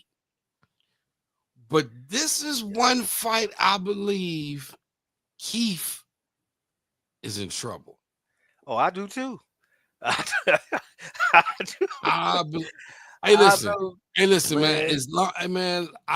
Listen. No disrespect to Keith Thurman, man, but it's been a long time since we seen one time. Yeah, you just went over Australia and put somebody to sleep. Okay. Yeah. But you've been one time in like 8 years, bro. Yeah. Man. He's fought like 3 fights in 5-6 years, bro. It's no way mathematically you can tell me that he can beat Fendora, bro. It's no man. It is no way. I don't know what If he does, I'm slept on. Hey, listen. I listen. I don't know what I'm talking about. Yeah. But I guarantee you, man. I guarantee you, Keith is not gonna pass this test. Yeah. The only thing I can say is he got to make him come towards him and allow him to be able to box the way he like to, because the flaming Fondor, that cat right there, man, he got the height and reach to where he could just stand there, just jab you. He ain't got to move his feet. He can just stand still and box you. And then he got to change up what he does, you know. And that's my whole motive, man. Fendora's last couple fights, last 2-3 fights, he's been working the jab. He's been working the jab, bro. And that's what I'm saying. Like, man, the size advantage is so crazy. It's absolutely crazy. The size advantage is so. Don't get me wrong. Some short motherfuckers will whoop some people ass. But man, what he's gonna have to take to get inside. Will Keith still have something in his tank after he get inside? Yeah, man. Hey man, that's why I say though, I gotta applaud him for wanting to get in there. I applaud him because he chased down the smoke. And you know, hey, bravo to him, man. I hope he do okay in that fight. I don't know about winning, but I hope he do good enough to where he can sell himself on another fight, you know. Right. You know, and maybe the play is, if he do win, maybe he'll get Earl after that. Maybe that's what they try to set up, because PBC been wanting that fight for I don't know how long. Yeah. Yeah. You know, but it's just hard to see what Earl is doing right now. You know, Can't really call his play right now. What he wants to do. So I don't know. I know one thing. I'm gonna tell you this. If Earl Spence does come back and box, whoever he chooses for his coach, trainer, whatever, he must go back and inherit Blu-ray to strengthen the conditioning. Oh, I already heard he working with him. That is a must. Yeah, he already working with him now. Because, man, I sit up here, I argue with guys, bro. We seen a totally different Earl Spence, even though he had the car wreck. We seen a totally different Earl Spence in the Ugas, the Danny Garcia, the Sean Porter fight, and definitely the Crawford fight. But before them fights, when he was with Blu-ray, one thing I could say about Earl is when it got into the meaningful rounds, let me say, 5, 6, 7, 8 round, Earl was still going up the escalator, like climbing the mountain. Yep. It was like he was in 4th gear. I mean, like he ready to hit 5th. I can hit 5th anytime. And then guess what? I could drop down to 6 maybe if I need to. Yep. And that's what we were missing out of Earl Spence and the Danny Garcia and the Sean Porter fight and the Ugas fight. And he may even in the Terrence Crawford fight. Yeah. That lack of mental preparation for him. The mental and physical preparation that he was going through. That's true. If Earl comes back, I only want to see him with Blu-ray and somebody else. If Blu-ray is not strength and conditioning, I want my man to chill out. I don't want to see him back. Yeah. Because that no matter what, we're not getting Earl Spence. That wasn't Earl Spence against Danny Garcia. That wasn't Earl Spence against Sean Porter. Even though he got the victories. There's no way in hell you tell me Earl Spence that was in shape with Blu-ray, he goes 12 rounds with Danny Garcia. No disrespect to Danny Garcia. No disrespect to Danny Garcia. Yeah. Now, Danny Garcia at 140 is something different. At 47, no. Mm-hmm. Yeah, he actually got a little tired at the end. Even with the Ugas fight, he stopped Ugas. He would have slaughtered Ugas. Yeah, he would have. He would have slaughtered Ugas. Sean Porter. Bro, he dropped him one time in that Sean Porter fight. It might have been 2 or 3. If his endurance, but he was huffing and puffing. Yeah, because that damn Sean Porter tough ass fighter though. He a tough ass little fighter, man. Ain't no doubt about it. Earl had to give him his respect at the end of that thing too. Yeah, most definitely. Yeah, most definitely. Sean Porter, he earned a lot of respect from not only Earl Spence, but through the boxing society with that fight. Yeah, he did. Yeah, that was a good damn fight though. That was a good one, man. And that's the thing about it, because at that time people forget,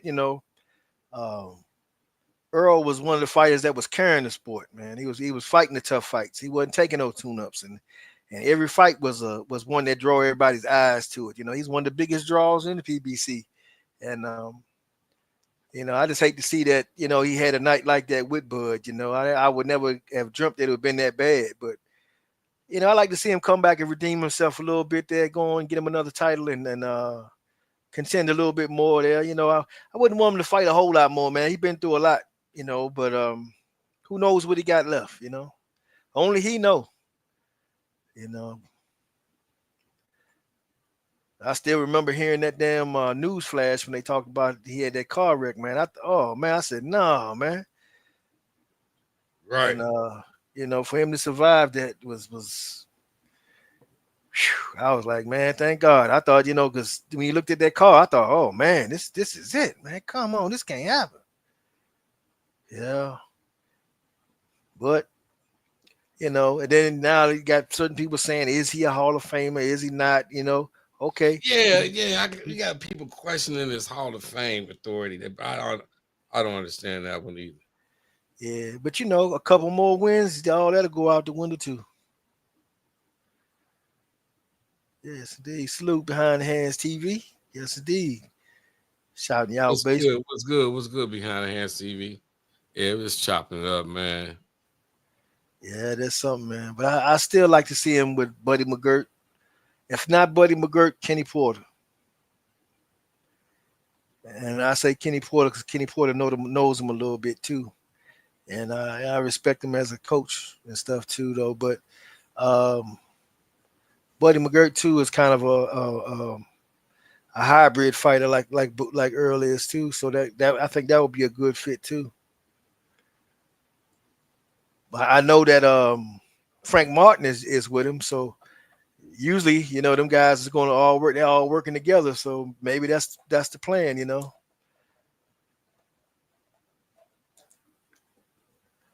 I hope that's how it goes. Surviving beyond amazing, surviving that crash. Yes, Steve. Yeah, man, that's something else. But Ronnie Shields. Oh yeah. Seen unseen. You right, bro. Ronnie Shields.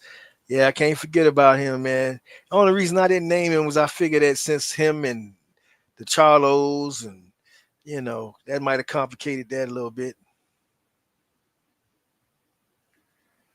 Yeah, behind the hands TV. I like to see Earl at the club, living life, nothing left to prove. Yeah, I can see that too. But that fighter, man, it only gonna, it's hard to let it go, man. And then he's still kind of, still relatively young, and then that last fight had to leave a bad taste in his mouth. So I know, you see him working out and everything. He mulling it over, but it's just about getting that one little confident push to get out there again. Uh, but yeah, man, it's just a lot to put on the line. That's for sure. It's a lot to put on the line, man. And see, man, what else was there? We talked a little bit about, yeah, but that Christian Mbele and that daggone Lester Martinez fight was awesome, man. I really, man, me and my wife was just sitting there just on the, just we couldn't take our eyes off them guys. Never stopped, man, and they was just going at it, man. That was one hell of a fight. And I can't wait to see the rematch in that. But I think Lester Martinez has the edge in that fight, and I think he'll win the rematch. The only thing that Christian Mbele Mbele, however you pronounce it, he need to get a new trainer. His trainers is not on par. He needed to incorporate a jab more. I like his double left hook he works. He goes to it, and he goes to it pretty often. It's a nice little used weapon. That's a shot that Mike Tyson used to do. Mike Tyson used to hit you with that double left, pop out. But he looks good in that, but he needs to incorporate the jab more. And it's the same thing that Canelo did wrong. Canelo didn't jab a lot in that fight, and then when he did jab, he was jabbing out of place. And instead of, because Canelo's main thing nowadays is to hit you one side to keep you there, or hit you this side to get you over there, and then go upstairs on you. To jab. If you look at him when he was younger, especially when he fought Floyd, he had a jab. He would throw the jab out there. He was a little more, his feet was more of feet of fleet-footed. Yeah, if I can untangle my tongue. And that's one of the things that we've been talking about for the last number of years. We always say his feet ain't the same. Something wrong with his legs. His legs, his feet. If you're going to beat him, it's going to have to be with the feet. And hey, Bud proved that. So kudos to him on that, man. But yeah, I look forward to that Christian Mbele though, man. I think he's a guy also, man. I could see him with a Teddy Atlas. Because he has a Mike. You can tell Mike Tyson was one of his favorite fighters because of the way that he throws his punches, his hooks. And you know, by him being short, he does a lot of little things like Mike would do. And if he had somebody like that to go in there and refine him a little bit, add them jabs in there and do those, you know, little other things, and not always just, you know, he's just so much pressure, just pressure, pressure, pressure. If he ease up and breathe a little bit and fight in spots, I think he can produce more because he go a whole fight and not get winded. Just you know, if you pick your spots and going like that, you know, you got a chance to land in something really, really nice, you know. And Lester Martinez was smart with getting himself, you know, pushing him back and getting himself some space and working that uppercut and like that and back up off. And you know, he needed that space to operate, and that's the thing where he was supposed to let him get that space to operate. You know, yeah.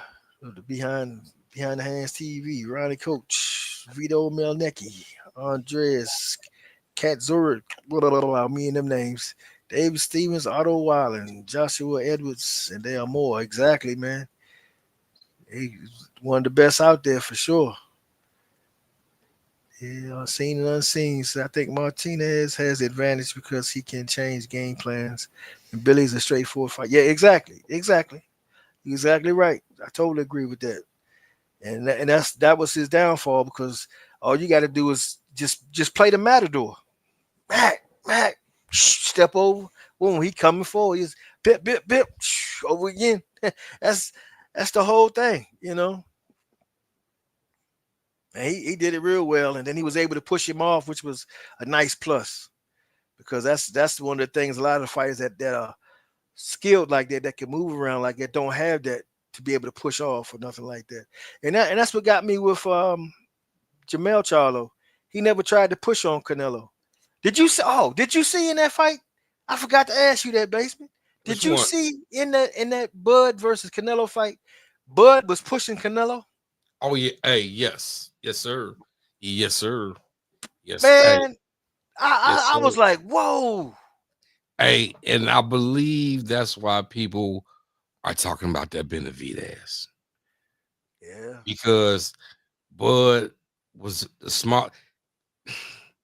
Even though Canelo was the bigger fighter that night, man, with the way Bud, when I seen Bud push him onto the ropes, yeah, it gave me first thing that came to me was when he pushed Earl. Yeah. Because I couldn't believe that either. I didn't think he was that strong. And that's one of the reasons why I didn't pick him. And I said, damn, he showed me right there. That tell you right there. He's that dude's strong as hell. And the fact that go ahead.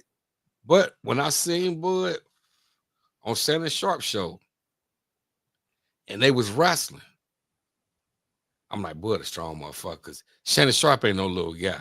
Oh, Shannon Sharp, yeah. And Shannon Sharp can bench press. He damn near almost 300 pounds, bro. Yeah. And he moving weight. and Bud was moving him. I'm like, man, damn, that nigga strong, bro. Yeah, if he moving him, yes, sir. He damn so strong. Yeah, so Bud's strong, man. And that was the wild card that got him over to me with Earl because that took that last little piece off because you can't just lean up on him if he can push you off. That's what Lester Martinez was doing, push him off. That give yourself that space again.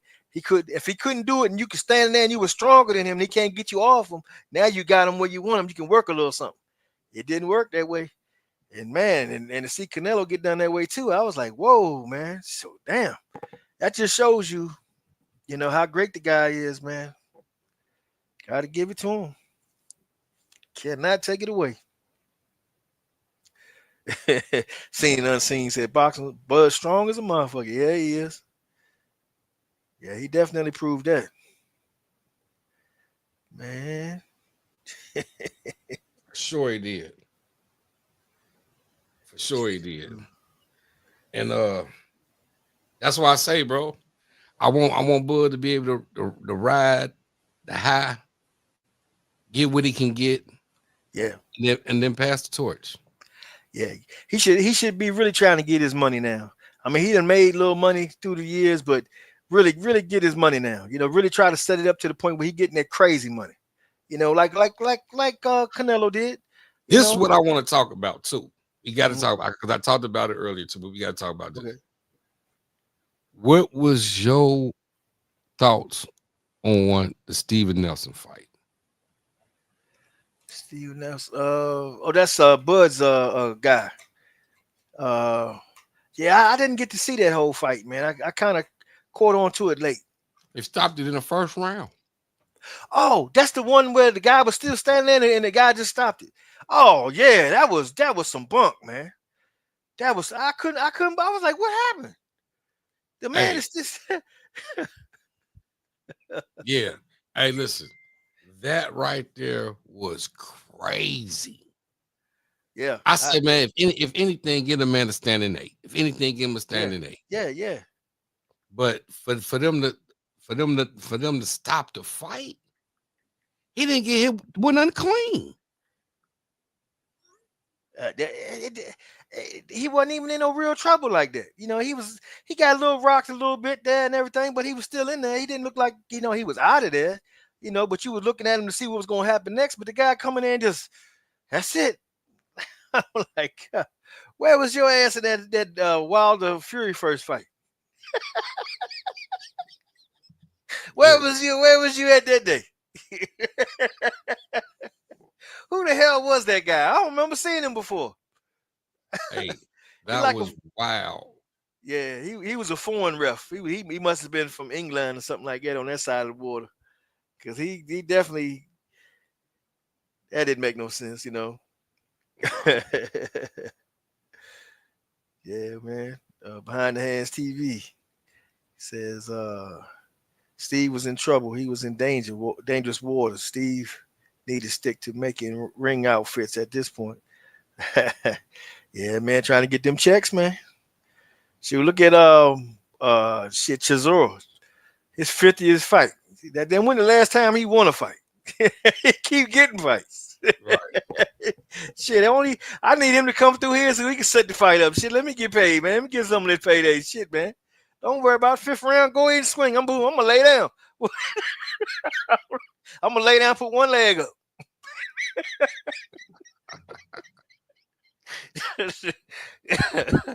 Shoot, man. Yes, sir. Dang, all this money. So we have a fight Wednesday. Maurice Brown. Maurice Wednesdays. See, and then that's another thing. When they have fights like that, they need to be trying to find some viable a TV space to put that in on somebody's channel. BET, Cooking Network, Popcorn Channel, whatever be it is. They need to find somewhere to put that. I don't understand why they don't do it, man. See, right. And because that's the time when you can catch, especially some younger guys that's just flipping through the channel and boxing on, because back in the day, that's how I used to run into fights sometime like that. I remember when Mark Breland fought Aaron Davis. There was no announcement that the fight was going on. Flip through the channels, a wide world of sports. Oh man, Mark Breland fight today. Okay, there it is. Right. I'm locked in. And that's how we knew, it wasn't no big announcements and stuff for all that, man. You had to get it where you fit in, and that's how we did it. You're just watching it, just hawking it, But that's before ESPN and all that. See, the young bucks don't know nothing about all that. Oh yeah, I'm there. Pro Box tonight. I'm there. Lopez versus Henderson tonight. Pro Box got a nice card. Yeah, Pro Box been doing pretty good too. Yeah. Matter of fact, I just seen Stoney Owners got a fight, I think, coming up on Pro Box too. Okay. Yeah, I like Stenonius, man. That name, Stenonius, Steve. I don't know. I gotta get it, come up with a nickname because that I can't pronounce that. Man. Yes, sir. Any last comments you want to say, man? Anything you want to get in, man, before we get up out there? I think I'm good right now. But man, we got a lot of stuff coming up though. So hey, man, I'm looking forward to it, man. I'm definitely looking forward to it. Yes, sir. Hey, I appreciate everybody. Appreciate everybody for coming out, man. We put 2 segments together, man, today. If you missed the first one, go check it out on the replays. on YouTube.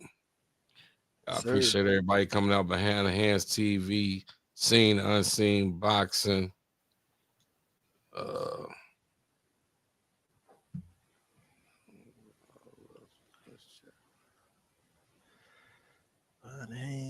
Ponder was in the chat.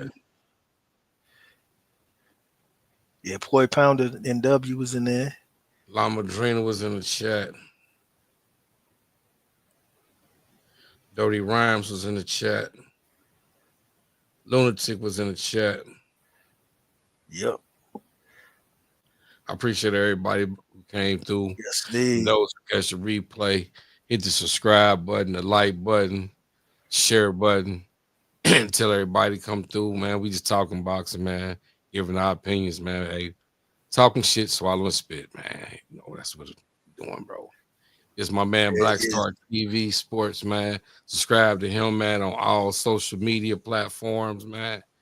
And shit, we be sir. here next week. Next week, I guess we'll be talking about Boots and Lima. Yeah, Boots and buddy. Lima. And then we be on the countdown for Fandora Thurman Yeah, and buddy. Oshaki and Cool Boy Step. Man, yes, sir. That's gonna be a good one. That's Yeah. gonna be a good one there, man. I'm looking forward to that. We got some nice stuff coming up. We got to fill up December. So we got fights coming up. We got things to talk about. We'll be back next Saturday. Same time, same place. It's your boy Basement, man. Yo, bro. Well, that But seen and unseen boxing said he want to get on the panel with us one day, man. hey, next Saturday, 2:30 Eastern Standard Time. We back here, bro. Jump on the panel, man. Come up here and chat, talk it up with us, man. Yes, sir. No problem. No problem. Hey, if you can, DM me your email address. Hey, this your boy Basement, man. It's been real, man. Been love. Till the next time. Peace. Salute.